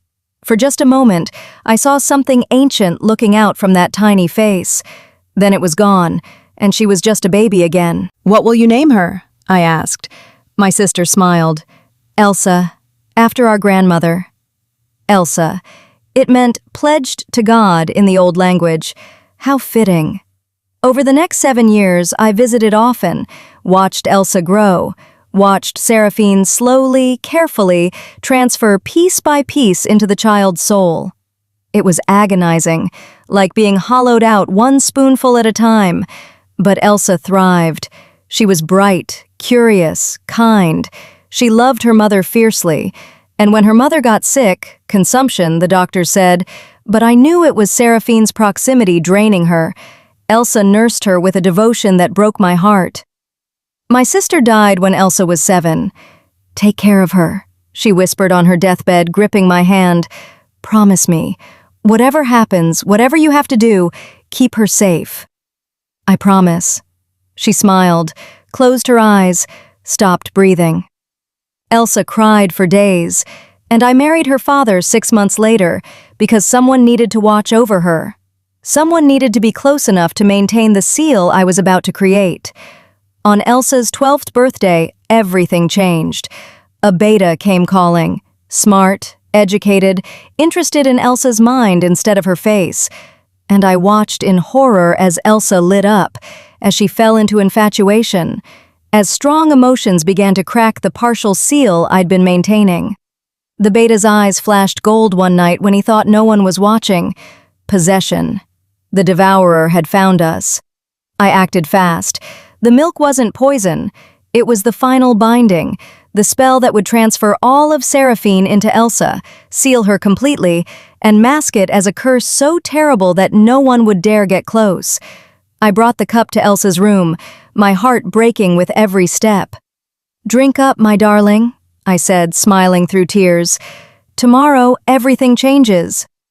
She drank, trusting me, loving me, and I whispered the spell that would make her hate me forever. When she woke screaming, when she saw the cursed reflection that didn't exist except in her own perception, when she looked at me with betrayal and rage, I knew I'd succeeded. The seal was complete, Seraphine was contained, and Elsa was safe, even if she'd never forgive me. Present day. I came back to myself lying in a bed I didn't recognize, my mind reeling from Verna's memories. Because they were her memories. Somehow, the ring had shown me. Let me see through her eyes, feel what she'd felt. Verna, I whispered. Lamar was beside me immediately. You're awake. You've been out for hours. Where is she? I need to see her. She's here, in the castle, dying. His face was grim. Ferdinand brought her in chains. She's in the dungeons. Take me to her. Elsa, now! He helped me stand. We descended through stone corridors, past iron bars and the smell of suffering, until we reached the deepest cell. Verna sat against the wall, her once beautiful face gaunt and gray. She looked 100 years old instead of 45. When she saw me, she smiled. Hello, little one. You saved me, I said, my voice breaking. All this time, I thought... I know what you thought. That was the point. She coughed, and blood flecked her lips. Did the ring show you? Everything. Good. She closed her eyes. Then you understand. This was always about giving you a choice, not binding you forever, not cursing you cruelly, just buying you time to be strong enough to choose freely. I knelt by the bars. I'm sorry. I'm so sorry I hated you. I'm sorry I wanted to... Kill me? Don't be. I would have killed me too. Her eyes opened. You have 3 days, Elsa. Maybe less. When the seal breaks, Seraphine will be free. And you'll have to decide, fight her or merge with her. How do I merge? Accept her. All of her. The hunger, the loneliness, the 1,000 years of trying and failing to be loved. Accept that she's part of you, has always been part of you. Verna reached through the bars and touched my face. And then teach her to love herself by loving yourself, fully, without reservation, curse and all, power and all. I don't know if I can. You can. You're Seraphel. You've done it before, in other lives. You just have to remember. How? She smiled. You already are. Then her eyes dimmed, and she slumped against the wall. No! I grabbed the bars. Verna! Verna! But she was gone. The seal keeper, the villain, the stepmother who'd loved me enough to make me hate her. Dead. And inside me, Seraphine wept. If you're crying for Verna right now, subscribe. She died believing she was a monster. Prove her wrong by making sure her story reaches someone who needs to hear it. Chapter 7. The Third Suitor. Verna's body grew cold in my arms. They'd let me into the cell. Ferdinand had ordered it the moment I'd started screaming. Now I knelt on the stone floor, holding the woman who'd sacrificed everything to save me, and I couldn't stop shaking. "She's gone," Lamar said softly from the doorway. "I know. Elsa, we need to move her. Give her a proper—" "I know!" The word came out sharp, broken. "Just give me a minute, please." He withdrew silently. Inside me, Seraphine was quiet. For the first time since she'd started speaking, she was absolutely silent. "Are you there?" I asked. No response. "Seraphine?" "She died hating herself," Seraphine finally whispered. "Did you feel it? In those last moments? She hated what she'd become, what she'd had to do. She died thinking she was a monster." "She wasn't." "I know, but she didn't. Just like you don't." I looked down at Verna's face, peaceful now in death. "I'm sorry I hated you," I whispered. "I'm sorry I spent 10 years planning your death. I'm sorry I didn't understand." A hand touched my shoulder. "Ferdinand, come," he said quietly. "Let my people tend to her. She deserves dignity in death." I let him pull me to my feet. As we left the dungeons, I heard Seraphine speak again. 2 days now. The seal is accelerating. When Verna died, the power maintaining it died too. 2 days until what? Until I'm free, and until you have to make the choice she bought you time for. They laid Verna in the castle's chapel. By rights, she should have been burned as a witch, her ashes scattered. But Ferdinand overruled tradition. "She saved your life," he said simply. "That earns her a grave." The princesses came to pay respects. Even they understood somehow that Verna had been fighting the same battle they were, trying to protect someone from forces beyond comprehension. Holly arrived just after sunset. My stepsister looked exactly as I remembered. Soft, round, kind eyes red from crying. She ran to me and wrapped her arms around me before I could react. "I'm so sorry," she sobbed into my shoulder. "I'm so sorry, Elsa. I knew. Mama told me everything before she left. I knew what she was doing to you, and I didn't stop her, and I'm sorry." "You knew?" I pulled back, staring at her. "Not everything, not the details, but I knew she was trying to protect you, that the curse wasn't what it seemed. She made me promise not to tell you." Holly's face crumpled.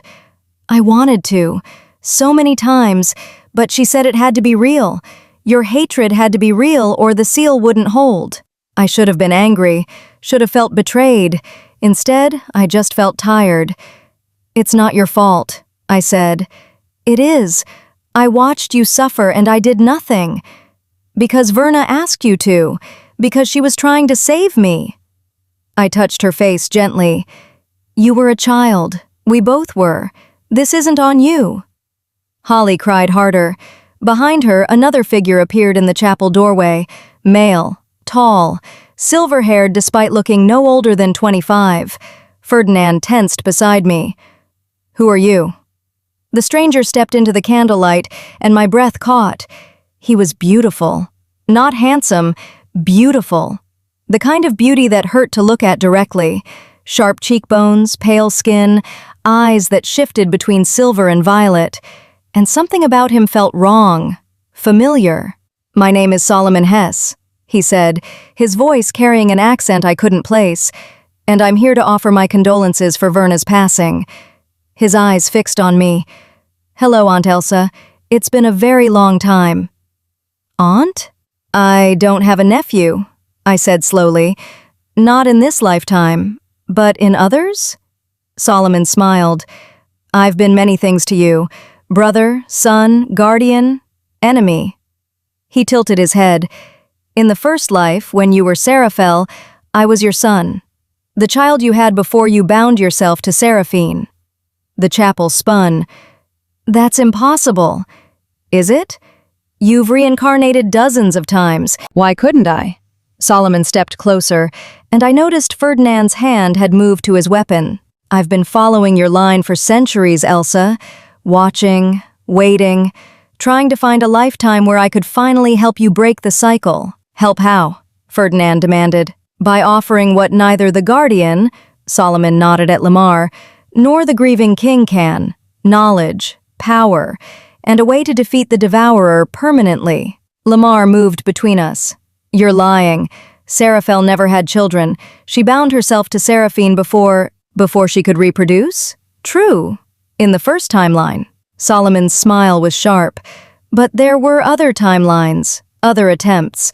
You don't remember them because you weren't there, Kadrin. You died early. But I was there. I remember. What do you want? I asked. To help you merge with Seraphine properly. To teach you what Verna couldn't. How to feed the hunger without consuming others. How to be both human and celestial without destroying yourself. And what do you get out of it? Solomon's expression softened. My mother back. The real you. Not the broken, frightened version who keeps dying lifetime after lifetime. I want you whole, Elsa. I want you strong. I want you to finally win. It sounded too good to be true. What's the catch? Ferdinand asked, voicing my thoughts. The catch is that to merge properly, Elsa will have to give up her humanity. Not all of it, but enough that she'll never be fully mortal again. Solomon met my eyes. You'll be powerful, potentially immortal, but you'll also be other, changed, and there's no going back. You're asking her to become a monster, Lamar snarled. I'm asking her to become what she was always meant to be, a bridge between mortal and celestial, a being who can love without consuming, hunger without destroying. Solomon's voice was patient.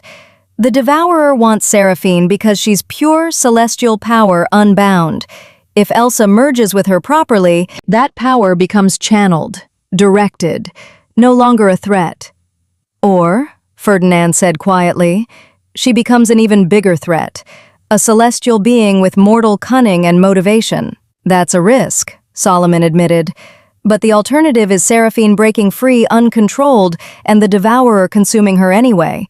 At least this way, Elsa has a fighting chance. I looked at the three of them. 3 paths, 3 choices. Lamar, offering escape to Verna's sanctuary, safety through hiding. Ferdinand, offering to fight beside me as mortals, bravery through defiance. Solomon, offering transformation, power through surrender. I need time to think, I said. You have less than 2 days, Solomon said. After that, the seal breaks whether you're ready or not. Then I'll decide in 2 days. Elsa, Lamar started. I said I need time. The candles flared, flames shooting high. The temperature dropped. Stop pushing me. All of you, just stop. They backed off. I turned and walked out of the chapel, leaving them all behind. I found myself at the golden tree. It stood silent in the great hall, its leaves shimmering faintly in the darkness. Up close, I could see patterns in the bark, symbols that looked almost like writing. You're not really a tree, are you? I whispered. The leaves chimed softly. I reached out, hesitated, then touched the trunk. The world flashed, and I was somewhere else. A garden, twilight sky, roses blooming in impossible colors, and standing among them, a figure I recognized from paintings, from legends, from dreams. Tall, elegant, features so perfect they seemed carved rather than born, hair like starlight, eyes like deep water. A fae. Hello, Elsa, he said, his voice carrying the weight of ages. I've been waiting for you to find me. Who are you? I am Rocco Haney, or I was once. Now I'm... He gestured at the garden around us. Now I'm this. A consciousness trapped in tree form by a bargain I lost centuries ago. Understanding dawned. You're the tree. The golden tree in Ferdinand's hall. Yes, and before you ask, yes, I know about Seraphine. Yes, I know about the Devourer. Yes, I can help you. Rocco stepped closer. But first, you need to understand what you're really facing. The Devourer wants to consume Seraphine, I know. No. The Devourer wants to merge with Seraphine, to become whole again. Rocco's expression was grave. Because the Devourer and Seraphine were once the same being, two halves of a whole that was split apart when Celestials warred with each other millennia ago. The Devourer is hunger without love. Seraphine is love without control. Together, they'd be balanced, powerful beyond imagining, and completely unstoppable. My blood went cold. If they merge, reality as you know it ends. They'll consume everything. Mortal realm, Fey realm, celestial realm. All of it, until nothing remains but them. Then I can't let the seal break. You can't stop it. Verna's dead. The power maintaining the seal died with her. 2 days from now, Seraphine breaks free whether you're ready or not. So what do I do? Rocco smiled sadly. You beat them to it. You merge with Seraphine first, properly, and when the Devourer comes for her, it finds you instead, a hybrid it can't consume because you're neither fully celestial nor fully mortal. Something new, something it has no defense against. That's what Solomon suggested. Solomon is correct, but he didn't tell you everything. Rocco's eyes met mine. If you merge with Seraphine, you'll have to face every memory, every lifetime, every failure and death and loss from the past 1,000 years, all at once. It will break you, and you'll have to put yourself back together piece by piece while fighting the Devourer. That sounds impossible. It is. For most people. Rocco reached out and touched my face. His hand felt like sunlight. But you're not most people. You're Seraphel. You've been breaking and rebuilding yourself for a millennium. You're very good at it by now. I don't remember any of that. You will. The moment you merge, all those memories will flood back. The question is, can you survive the remembering? I pulled away from his touch. Why are you helping me? Because I made a bargain centuries ago with your ancestor. I lost. And the price was imprisonment in tree form, doomed to watch Ferdinand's line die one by one until someone finally figured out how to free me. He smiled without humor. You're my chance at freedom, Elsa. Free yourself from Seraphine's curse, and you free me from mine. Our fates are bound. What if I fail? Then we both stay prisoners forever. You to Seraphine, me to this tree form. The garden began to fade. Wait, I said, how do I free you? Sunlight, Rocco said as he dissolved into mist. True sunlight on my leaves. The bargain said I'd stay a tree until Althera touched my leaves. Althera means sunlight in the old tongue. Ferdinand's castle is built to block most natural light from reaching me, but if you open the roof... His voice faded. I gasped, stumbling back from the tree, back in the great hall. Ferdinand was there, steadying me. What just happened? He demanded. Your eyes went silver. The tree. It's a fae, named Rocco. He's been trapped there for centuries by a bargain with your ancestor. I know the legend, but the tree has never spoken before. It speaks now. I looked up at him. Ferdinand, if I merge with Seraphine, if I become something other than human, will you still fight beside me? He didn't hesitate. Yes. Why? You barely know me. Because you remind me of her, my mate. She was brave and stupid and determined to save everyone, even when it meant destroying herself. His hand cupped my cheek. And because in the short time I've known you, you've saved my sisters, exposed truths I needed to hear, and made me feel something other than grief for the first time in 15 years. What do you feel? Hope, he said softly. Foolish, dangerous hope that maybe this time, someone I care about won't die. My heart stuttered. You care about me? Yes, which means my curse will probably kill you, unless... His eyes searched mine. Unless you become something my curse can't touch, something immortal, something that can survive loving me. The pieces fell into place. You want me to merge, I whispered. I want you to live, however you need to do it. Before I could respond, the doors to the great hall burst open. A guard stumbled in, bleeding from a dozen wounds. Your Majesty, he gasped. The Devourer. It's here. It's brought an army." Outside, something roared. The sound shook the castle to its foundations. Solomon appeared beside us, his face grim. "It's early. The seal is breaking faster than I calculated." "How long?" I asked. "Hours, maybe minutes." His eyes met mine. "Choose, Elsa, now, because ready or not, this ends tonight." Chapter 8. Cordelia's Last Memory. The baby was perfect. I stood in the doorway of my sister's room, watching her cradle newborn Elsa, and felt Seraphine surge inside me with such longing it nearly brought me to my knees. "Let me see her," Seraphine begged. "Please, just let me look at my sister." "You'll consume her," I whispered. "I won't. I swear it. I just want to see her face one more time." Against my better judgment, I stepped closer. The baby's eyes, unfocused, newborn blue, turned toward me, and for just a heartbeat I saw recognition flash across that tiny face, ancient, knowing. Then she was just a baby again, mewling and grasping at air. My sister smiled up at me.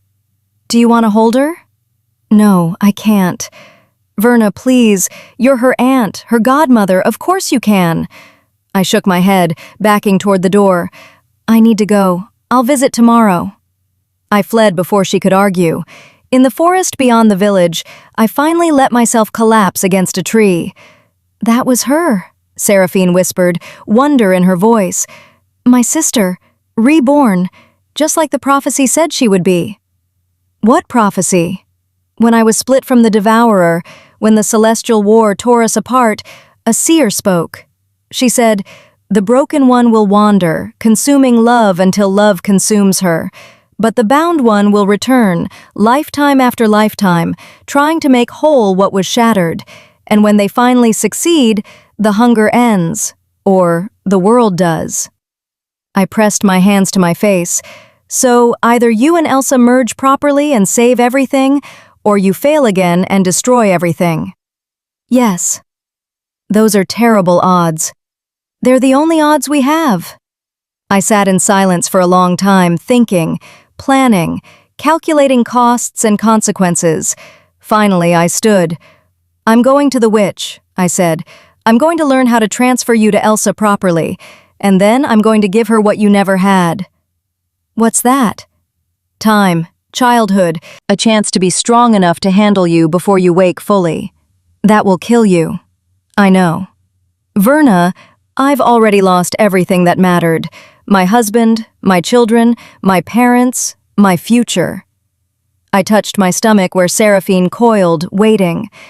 "The only thing I have left to lose is time, and if spending it keeping Elsa safe means she has a chance at breaking this cycle, then that's what I'll do." "You barely know her. She's not even your daughter." "She's my sister's daughter. She's family, and she's the only hope any of us have." I started walking toward the witch's cottage. "Besides, someone has to love you, Seraphine, even if that love has to be expressed through prison bars and bitter sacrifice. Someone has to care enough to try." Seraphine was quiet for a long moment, then, "Thank you." "Don't thank me yet. This is going to hurt, for both of us." The witch's ritual took 7 years to prepare. 7 years of watching Elsa grow. 7 years of feeling Seraphine slowly transfer piece by piece into the child's soul, using me as a conduit. 7 years of my life force draining away to maintain the partial binding. When my sister died of consumption, hastened by Seraphine's proximity, I married Elsa's father to stay close to the child. I needed to be near her, to monitor the transfer, to make sure Seraphine didn't wake too soon. Holly came with me, my daughter from a previous marriage, sweet and simple and blessedly normal. I needed that normalcy, needed something pure and uncomplicated in my life, but I couldn't love her properly, couldn't risk Seraphine feeding on that love the way she'd fed on everything else I'd cherished. So I held Holly at arm's length and poured all my attention into Elsa, teaching her, training her, preparing her for the day when she'd have to face what lived inside her. And Elsa bloomed. She was brilliant, kind, brave, Everything Seraphel had been in that first life, before the binding, before the endless cycle of death and rebirth. I watched her befriend a stable boy named Lamar, watched them grow close, watched young love start to kindle, and I felt the seal begin to crack. Love. It was always love that weakened the binding. I had to stop it. The night I brought Elsa the milk, I sat by her bed for an hour before I could make myself do it. She looked so peaceful, so innocent. In 12 years, she'd become the daughter I'd lost, the future I'd given up, and I was about to destroy that. "I'm sorry," I whispered, touching her hair. "I'm so sorry, little one, but this is the only way." I'd lace the milk with the final binding spell. When she drank it, Seraphine would transfer completely. And to hide the celestial signature from the devourer, I'd had to add a perception curse, something that would make Elsa see herself as monstrous, make her isolate herself, push away emotional connections that might crack the seal before she was ready. The curse would make her hate me. That was the price. "When you're older," I continued, "when you understand, I hope you'll forgive me. But if you don't, that's okay too. As long as you're alive, as long as you're safe, that's all that matters." Elsa stirred in her sleep. I held the cup to her lips. "Drink, sweetheart. It will help you sleep." She drank without waking, trusting me even in dreams. I whispered the words the witch had taught me, felt Seraphine surge one final time, then pour out of me and into Elsa like water finding its level. The relief was immediate. For the first time in 25 years, I was alone in my own head. But the cost. I looked down at my hands. They were already aging, withering. The power maintaining the seal was eating me alive. I had maybe 15 years left, maybe less. I'd spend them making sure Elsa survived to break the curse herself, even if it meant becoming the villain in her story. 7 years later, the stable fire. Lamar had to die. Not really die. I wasn't a monster, despite what Elsa would think. But he had to disappear. Had to be removed from her life before the love between them cracked the seal. I'd felt it that afternoon. Felt the way Seraphine stirred when Elsa laughed at something Lamar said. Felt the seal weaken just slightly. One more week. One more month. And it would shatter. I couldn't let that happen. So I set the stable fire. I made sure Lamar knew it was coming, gave him time to hide, to play dead. I had a stasis spell ready, powerful enough to keep him in magical sleep until Elsa was strong enough to see him again without breaking. But I had to make it look real, had to make Elsa believe he'd burned, had to make her hate me enough to stay isolated. "You're a monster!" Elsa had screamed at me the next day, standing in the ashes. "You killed him! You killed him because you couldn't stand to see me happy!" "Yes," I'd lied, meeting her eyes. I did. The hatred in her face had nearly broken me, but I'd held firm, because this was the only way. Lamar was safely hidden, Elsa was sealed, and the devourer had lost their trail. All it had cost was everything. 15 years later, Verna's death. I could feel my life ending. The seal had held for 15 years, draining me day by day. I'd aged 3 times faster than normal. My power was gone. My beauty, transferred to Elsa as part of the seal's outer layer, was a distant memory. I looked like a crone at 45.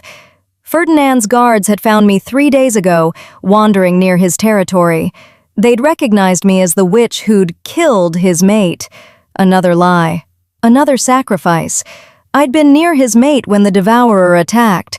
I'd tried to save her. Failed, and when Ferdinand arrived to find me standing over her corpse, covered in her blood, I'd let him believe I'd done it, because his hatred, his hunt for me, had kept the devourer's attention divided, had bought Elsa more time. Now I was dying in his dungeon, and Elsa was here, looking at me with the ring I'd sent her, the ring that had shown her the truth. "You saved me," she said, her voice breaking. "All this time, I thought—" "I know what you thought. That was the point." I coughed blood. "Did the ring show you?" "Everything." "Good. I was so tired. Then you understand. This was always about giving you a choice, not binding you forever, not cursing you cruelly, just buying you time to be strong enough to choose freely. She was crying, my strong, brave Elsa crying for me. "I'm sorry," she said. "I'm so sorry I hated you. I'm sorry I wanted to—" "Kill me? Don't be. I would have killed me too." I smiled.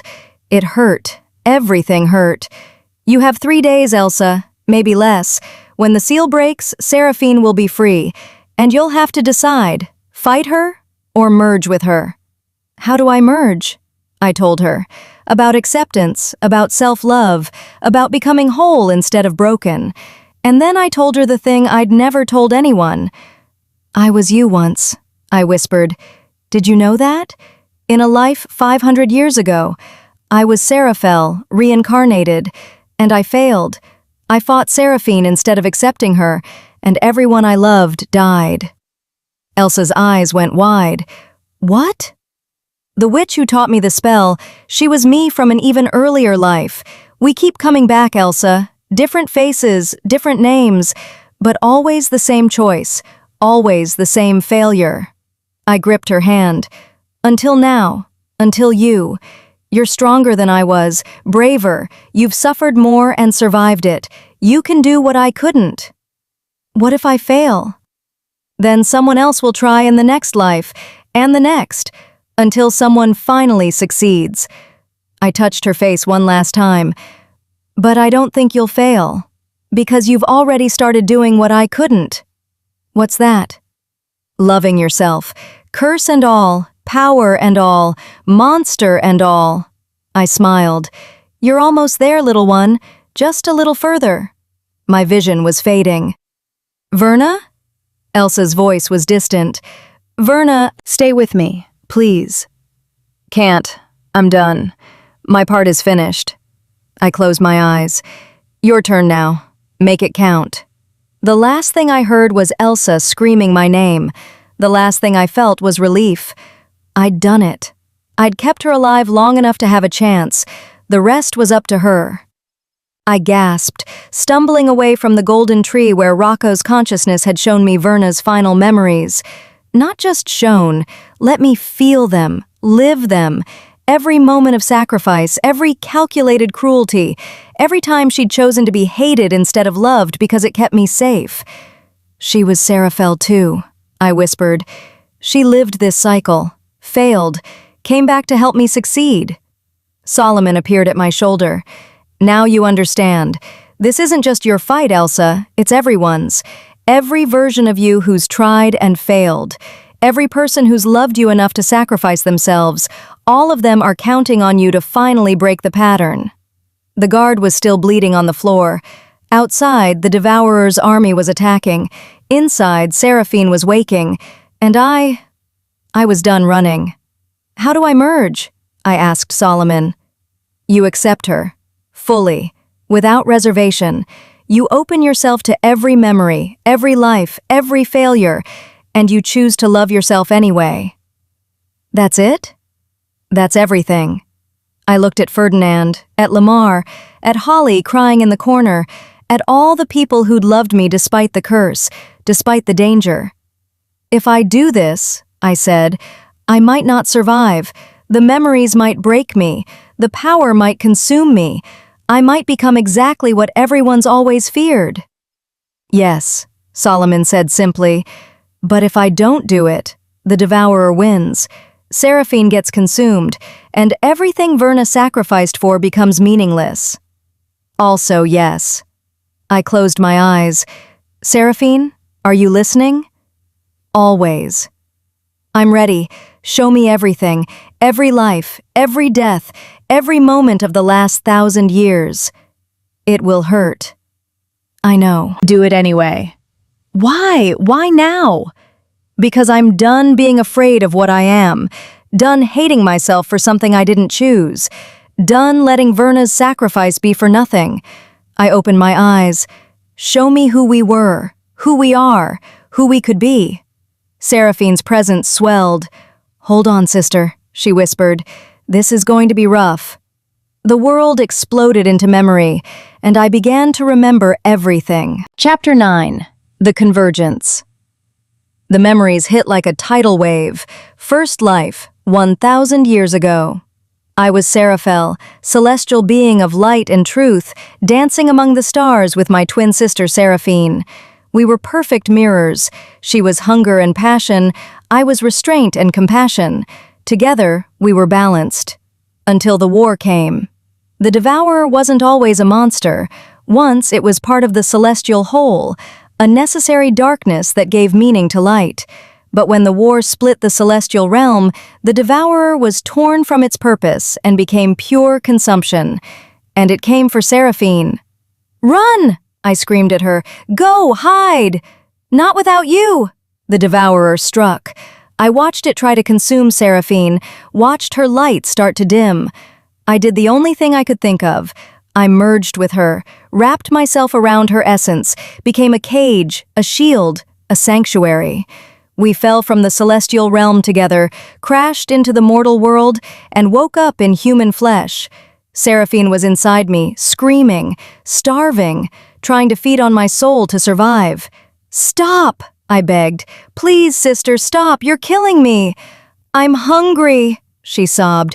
"I don't know how to stop being hungry." That's when I realized, when she was torn from the devourer, she'd lost the ability to generate her own sustenance.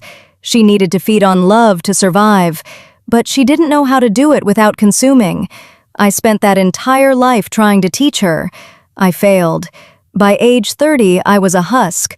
Seraphine had drained me completely. And when I died, she died with me, both of us screaming. Second life, 900 years ago. I was born Morella, daughter of a blacksmith, ordinary, human. No memory of my first life, until Seraphine woke inside me at age 12. "Hello, sister," she whispered. "We meet again." This time, I tried binding her with magic, chains forged from willpower and desperation. It worked for a while, but love still leaked through. My love for my family, my love for a boy named Theo. Seraphine fed, and fed, and fed. By the time I realized what was happening, everyone I loved was dead. I threw myself from a cliff rather than let her take anyone else. Third life, 800 years ago. Fourth life, 700 years ago.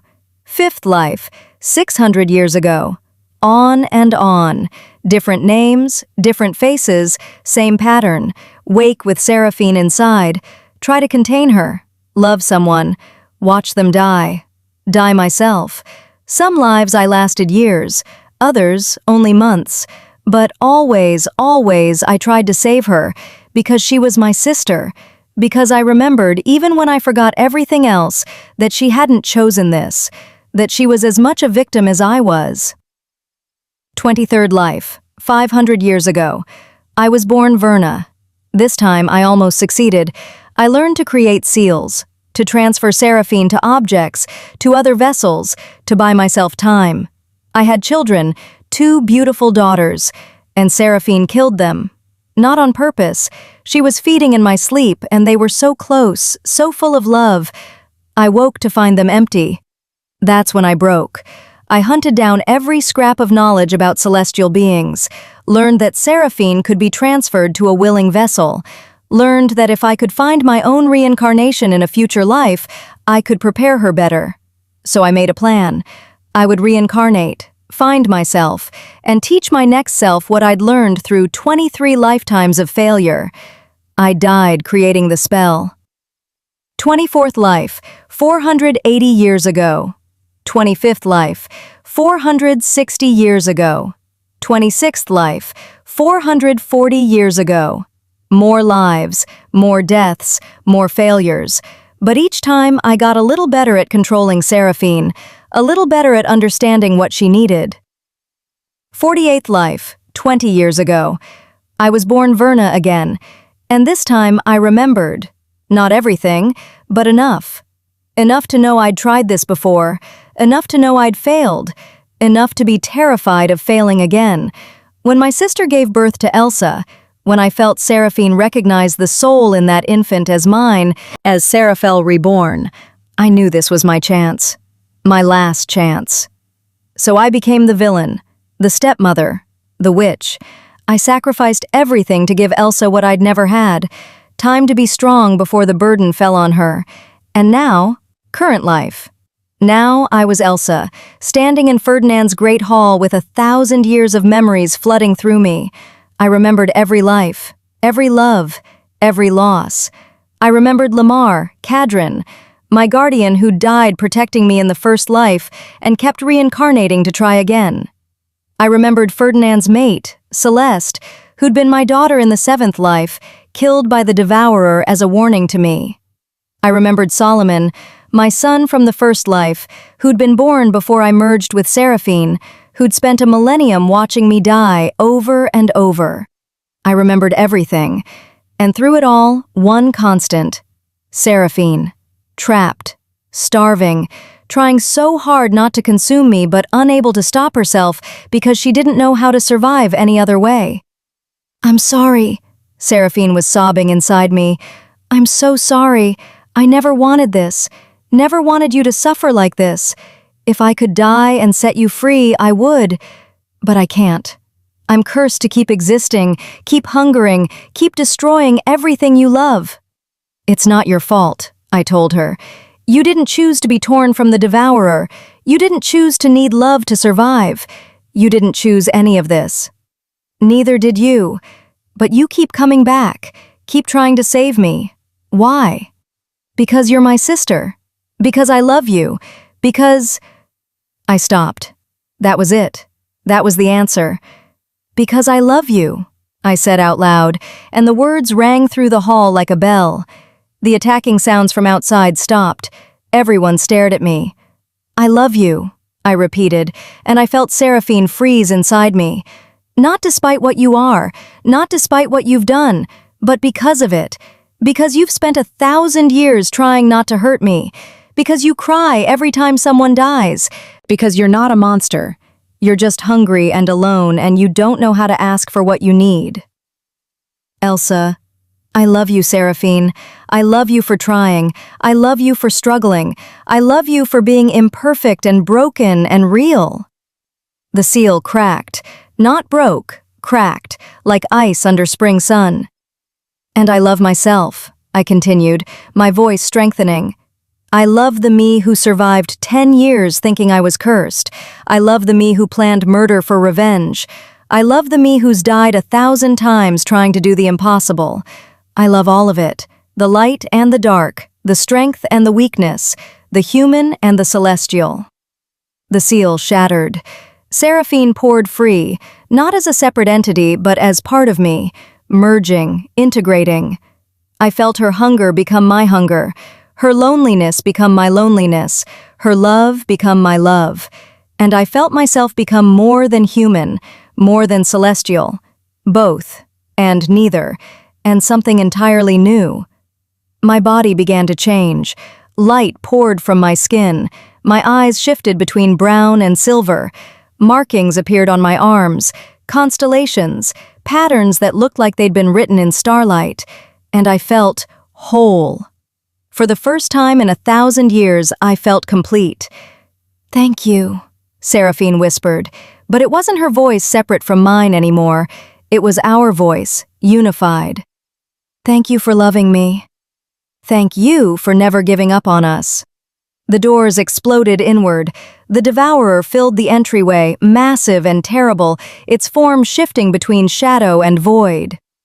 "Seraphine!" it roared. "Come home! Merge with me! Become whole!" I stepped forward. Everyone in the hall moved to protect me. Ferdinand with his blade, Lamar with magic crackling around his hands, Solomon with celestial power gathering, but I waved them back. "I am home," I said to the devourer, "and I am whole, but not with you.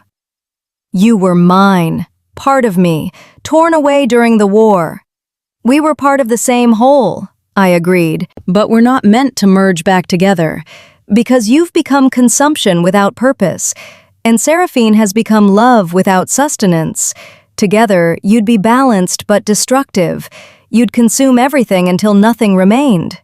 Then what do you propose? I held out my hand. I propose you learn to love yourself the way Seraphine has. I propose you remember what you were before the war made you hungry. I propose you find purpose again. Impossible. I am hunger. That's all I am. No, you're hunger and purpose. You're the darkness that gives meaning to light. You're the end that makes beginnings matter. You're not evil. You're just lost. The devourer hesitated.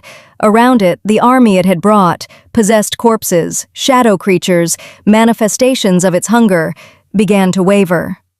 I can't unmake you, I continued, and I won't try, but I can offer you something else, something you haven't had since the war.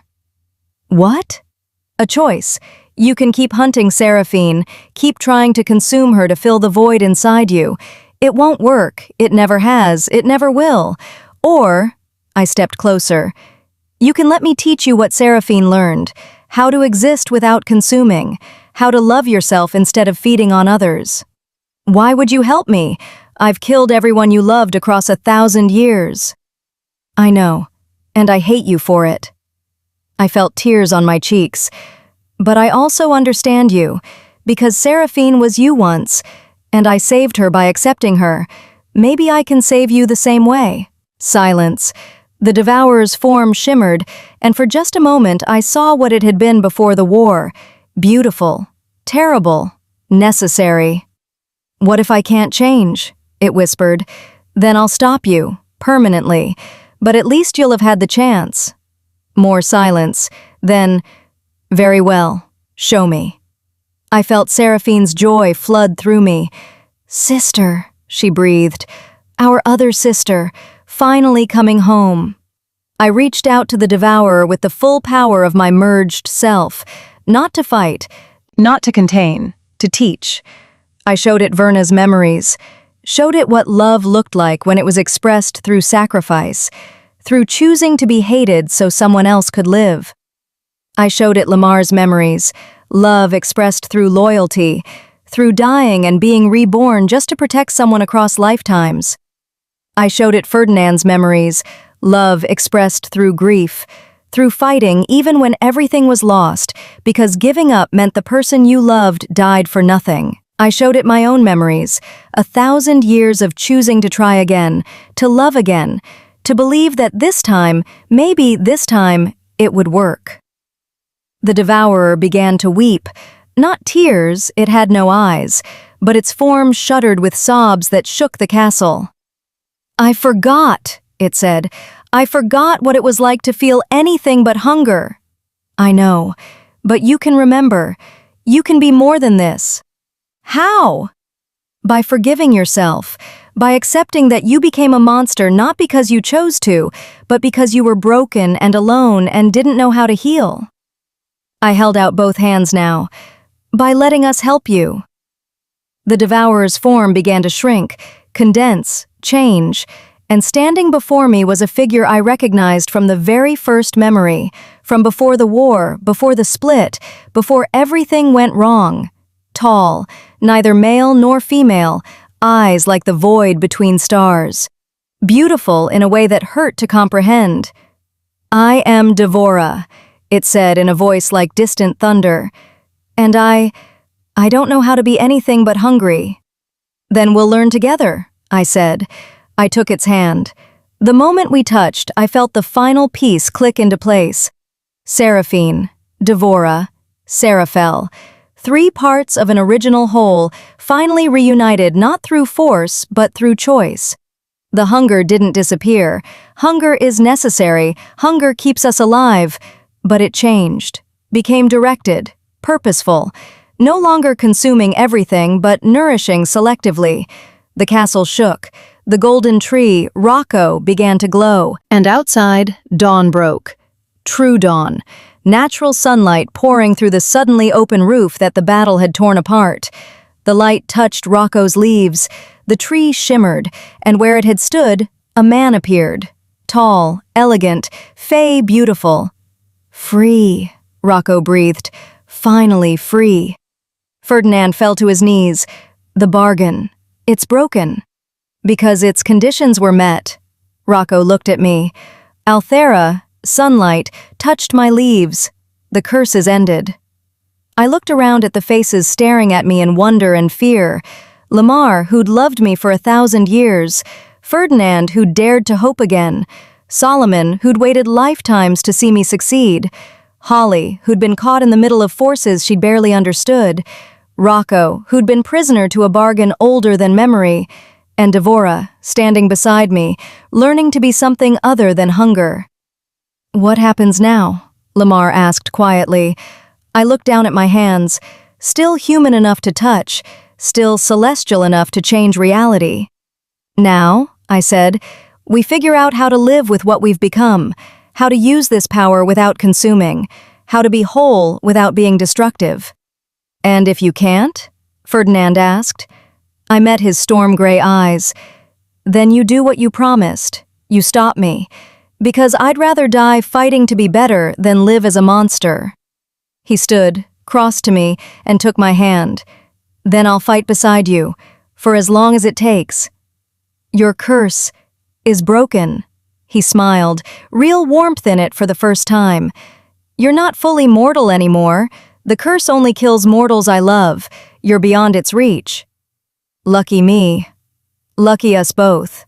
Devora cleared its throat. "So, this learning to love ourselves and not consume others, how exactly does one do that?" I laughed. I couldn't help it. After 1,000 years of trying, failing, dying, I'd done it. We'd done it. "I have no idea," I admitted, "but I know someone who might." I turned to the spot where Verna's body still lay in the chapel beyond, and I felt Seraphine's power surge. "Wait," Lamar said. "You can't mean—" "One life," I said. "I can give her one more life, not as paid payment, not as reward, just as thank you for everything she sacrificed so I could get here." "That's necromancy," Solomon warned. "Dangerous even for a merged celestial." "I know. But she deserves it." I knelt beside Verna's body, placed my hands over her heart, and poured life into her. Not much, not the full resurrection that would require, just enough for one more conversation, one more chance to hear her voice. Verna's eyes opened. "Elsa?" she whispered. "Did you—" "We did it," I said, crying. "We merged. We won. We're whole." She smiled. "I knew you could. I knew you were strong enough. Because you made me strong. Because you gave me time to learn. Because you loved me enough to let me hate you." "Silly girl." She touched my face with a withered hand. "I didn't let you hate me. You earned that hatred honestly. I was cruel, calculating, monstrous in my own way. You were trying to save me." Still cruel. But she was smiling. "Now, tell me everything. Tell me how it happened. Tell me what it feels like to finally be whole after 1,000 years of breaking." So I did. I told her began to recover from the battle, as the castle reached before us, uncertain but possible. And when I finished, Verna closed her eyes. "Good," she breathed. "That's good. That's how it should have been all along." "Don't go," I begged. "Stay. I can give you more life. Years. Decades." "No." Her voice was firm. "I've lived enough lifetimes. Failed enough times. This victory is yours, Elsa. Yours and Seraphine's and Devora's. I'm just grateful I got to see it before I go." "Verna, hush. Let me rest. Let me finally rest." She smiled one last time, and then she was gone. Really gone. No more reincarnations, no more suffering, no more sacrifice. Just peace. I wept over her body while Seraphine sang a mourning song inside me, and Devora learned, for the first time in millennia, how to grieve. 1,000 years, 1,000 deaths, one victory. If you felt that, hit like, because stories this brutal deserve to be remembered, not just consumed. Chapter 10. Epilogue. The New Beginning. 6 months later, the castle looked different in spring. I stood at the window of what had become my chambers, shared with Ferdinand, though we were still figuring out what that meant, and watched the gardens bloom below. Real gardens now, not the barren courtyards that had defined his rule before. Change was everywhere. The 6 princesses had recovered fully. They'd left 3 months ago to return to their own kingdoms, carrying with them the knowledge that magic was real and dangerous, and sometimes the only thing standing between them and destruction. The eldest had hugged me before she left. "Thank you for saving us, for saving everyone." "I didn't do it alone," I'd said, but she'd just smiled. "You did the part that mattered. You chose love over fear. That's harder than it sounds." She was right about that. Behind me, I felt Ferdinand wake. "You're up early." "Couldn't sleep." "Still worried about Devora?" I turned to look at him. 6 months had softened the hard edges of grief in his face. He smiled more now, laughed occasionally, let himself hope. "Always worried about Devora," I admitted. The entity that had once been the devourer was learning to be something else. It was slow work, painful work, but Devora was trying. Solomon had taken it, they, to the celestial realm 3 months ago to study with beings who understood hunger and purpose. They sent letters occasionally, short ones. The last had read, "Still learning, still hungry, but learning to feed on beauty instead of consumption. Watched a sunrise yesterday and felt full for the first time in 1,000 years. D. Small progress, but progress." "You did a good thing," Ferdinand said, coming to stand beside me. "Showing them mercy. Or I doomed the world by letting the devourer live. Time will tell." He kissed my temple. "Either way, we'll face it together." I leaned into him, still marveling that I could touch someone without draining them. That love didn't mean consumption anymore. That I was free. "Your Majesty?" A knock at the door. "Visitors." Ferdinand sighed. "Tell them to wait." "They said it's urgent, Your Majesty. Something about the prophecy?" I froze. We'd thought we'd fulfilled the prophecy, broken the cycle, saved everyone. But prophecies had a way of having hidden verses. The visitors waited in the great hall, where Rocco's tree had once stood. Now there was just empty space, though Rocco visited sometimes, bringing news from the Fey realm and stories that made the younger courtiers blush. 2 figures stood in that empty space now. One I recognized, Holly. My stepsister had stayed at the castle for the first 2 months, helping bury Verna, helping me adjust to my new merged nature. Then she'd gone home to live her quiet, normal life. Except she didn't look normal now. She looked terrified. And she was pregnant. "Elsa," she said, her voice shaking, "I need your help." "Of course. What's wrong?" She glanced at the man beside her, tall, dark-haired, nervous-looking. "This is my husband, Jonathan Blake. We married 4 months ago." "Congratulations," I tried to smile. "But what does this have to do with the prophecy?" Holly's hand moved to her swollen belly. "The baby. There's something wrong with it." Ice shot through my veins. "Wrong how?" "It's glowing," Jonathan said, his voice tight. "Inside her. The midwife saw it during an examination, and she said..." He swallowed hard. "She said it's not just a baby. It's something else." I reached out with my celestial senses, the ones I was still learning to control, and I felt it immediately. Power. Immense power. Coiled inside Holly's womb like a sleeping dragon. "What is it?" Holly whispered. "Please, Elsa, you have to tell me. What's inside me?" I looked deeper, and saw a soul I recognized. Ancient, powerful, familiar. "No," I breathed. "That's impossible." "What?" Ferdinand had come to stand beside me. "What do you see?" I couldn't believe it. "It's the other half, the piece of the original whole that we didn't reunite." In the beginning, before the Celestial War, there had been 4 siblings, not 3. Seraphel, Seraphine, Devora, and one more. The 4th sibling who'd been destroyed in the war, shattered so completely we'd thought they were gone forever. But souls don't die, they just... wait. "Her name was Luminara," I said quietly, And she was our sister, the oldest, the wisest, the one who tried to stop the war before it began. Was? Holly asked. She died, really died, soul and all, trying to protect us when the celestial realm split. We thought she was gone forever. I looked at Holly's belly, but apparently her soul found a way to reconstitute, to be reborn.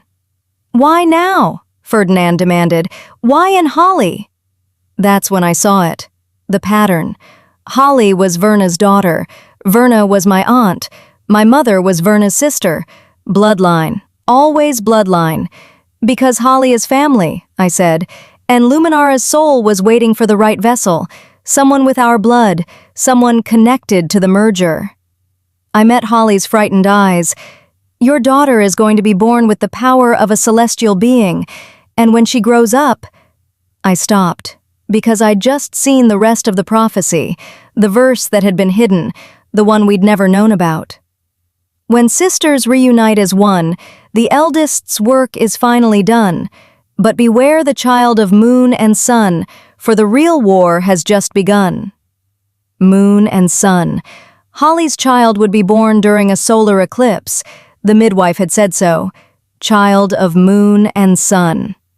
What war? Holly demanded. What are you talking about? I didn't want to tell her, wanted to lie, to spare her the fear, but I'd learned my lesson about lies. The celestial realm is still broken, I said quietly. Merging with Seraphine and redeeming Devora was just the first step. The war that split the realms, it's not over. It's just been sleeping. And my daughter? Holly's voice cracked. Your daughter is going to wake it up.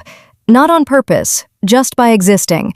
Just by being born with enough power to remind the other Celestials that the original whole can be restored. Ferdinand's hand found mine. What do we do? I looked at Holly, at the life growing inside her, at the innocent child who would carry a burden she never asked for, just like I had, just like Verna had, just like every version of us across 1,000 years. We prepare, I said. We teach her. We give her what we never had, a choice made with full knowledge, not forced by circumstance. And when she's old enough, when she's strong enough, we let her decide. Decide what? Jonathan asked. Whether to reunite the celestial realm, whether to end the war permanently, whether to risk everything to heal what was broken. I smiled sadly. Or whether to say no, to choose a different path, to be her own person instead of a tool for cosmic forces. Holly was crying. I don't want this for her. I don't want her to suffer like you did. I know. Neither do I. I crossed to her and took her hands. But this is the legacy we carry. This is what it means to be our bloodline.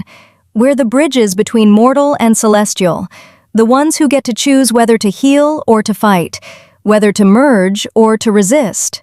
I don't know if I can do this. You don't have to do it alone. I'll help you. Seraphine will help you. Even Devora when they're ready. I squeezed her hands. We're family. We face this together. And if she chooses wrong, if she makes the same mistakes we did, then we pick her up and help her try again. That's what family does. 9 months later. The baby was born during the eclipse, just as predicted. They named her Luna. Ironic, considering the first Luna, Verna's niece, had been the reason I'd been cursed in the first place. But this Luna was different, special. When I held her for the first time, her eyes opened, and I saw galaxies swirling in their depths. Hello, little one, I whispered. Welcome to the world, she cooed, reaching for my face with tiny hands, and I felt Seraphine stir inside me. She's beautiful, Seraphine said. Our sister, finally home. She's a baby, I reminded her. She doesn't remember anything yet. She will, when she's ready. And when she does, we'll be here to help her. I looked around the room. Holly, exhausted but smiling in the bed. Jonathan beside her, protective and proud. Ferdinand standing guard at the door. Lamar waiting outside to meet his goddaughter. Solomon on his way from the celestial realm to see the niece he'd never expected to have. And me. Elsa. Seraphel. The merged being who'd finally, after 1,000 years, learned to be whole. What do you see? Holly asked, watching my face. The future, I said honestly. Uncertain, dangerous, full of choices that will shape everything. That sounds terrifying. It is, I smiled. But it's also beautiful, because this time, we get to make those choices together, not alone, not broken, but whole. I handed Luna back to her mother, and I felt the prophecies settle around us like a cloak. Not a burden, not a curse, just a story waiting to be written. The real war has just begun, but so had the real healing, and for the first time in 1,000 years, I thought we might actually win. 2 years later, I stood in the garden where Verna was buried, holding Luna's hand as she toddled between the flowers. She was talking now, full sentences, frighteningly intelligent for a 2-year-old. "Mama Elsa," she said, tugging my hand, "why is the sky broken?" I looked up. The sky looked normal to me, blue, cloudless. "What do you mean, sweetness?" She pointed. "There, see the cracks?" I looked with my celestial sight, and I saw them, fractures in reality itself, not visible to mortal eyes or even to most celestials, but Luna saw them, because Luna was something none of us had been. She was born whole, born merged, born with all 4 siblings' essence in balance. "Those are old wounds," I told her, "from a war that happened before you were born, before any of us were born, really. Can you fix them?" "I don't know, maybe, someday." She looked at me with those galaxy eyes. "I can fix them." "Not yet, little one. You're too young." "But someday?" I knelt beside her. "Someday, when you're ready, when you've learned everything you need to know, when you've decided whether fixing them is what you want, not just what everyone else wants." "What if I can't decide?" "Then you don't. You live your life, you choose your own path, and the cracks stay broken." I touched her face gently. "You don't owe the universe anything, Luna. Not healing, not sacrifice, not even trying. You only owe yourself the truth of who you are." She thought about this. "And who am I?" "That's what you get to figure out." She smiled, bright, beautiful, unafraid. "Okay, I can do that." And watching her run off to chase butterflies, I believed her. Maybe this time the cycle really was broken. Maybe this time we'd succeeded. Or maybe we'd just bought ourselves enough time to try a different approach. Either way, I was done running. Done fighting alone. Done breaking under the weight of destiny. Whatever came next, we'd face it together. Whole, healed, and finally free. That's the end of Elsa's story. Here's a question. Verna died twice so Elsa could live once. Worth it? Comment whether you think the sacrifice was justified or cruel. And hit like and subscribe if you haven't, if this story reminded you that sometimes love looks like letting someone hate you. See you in the next one.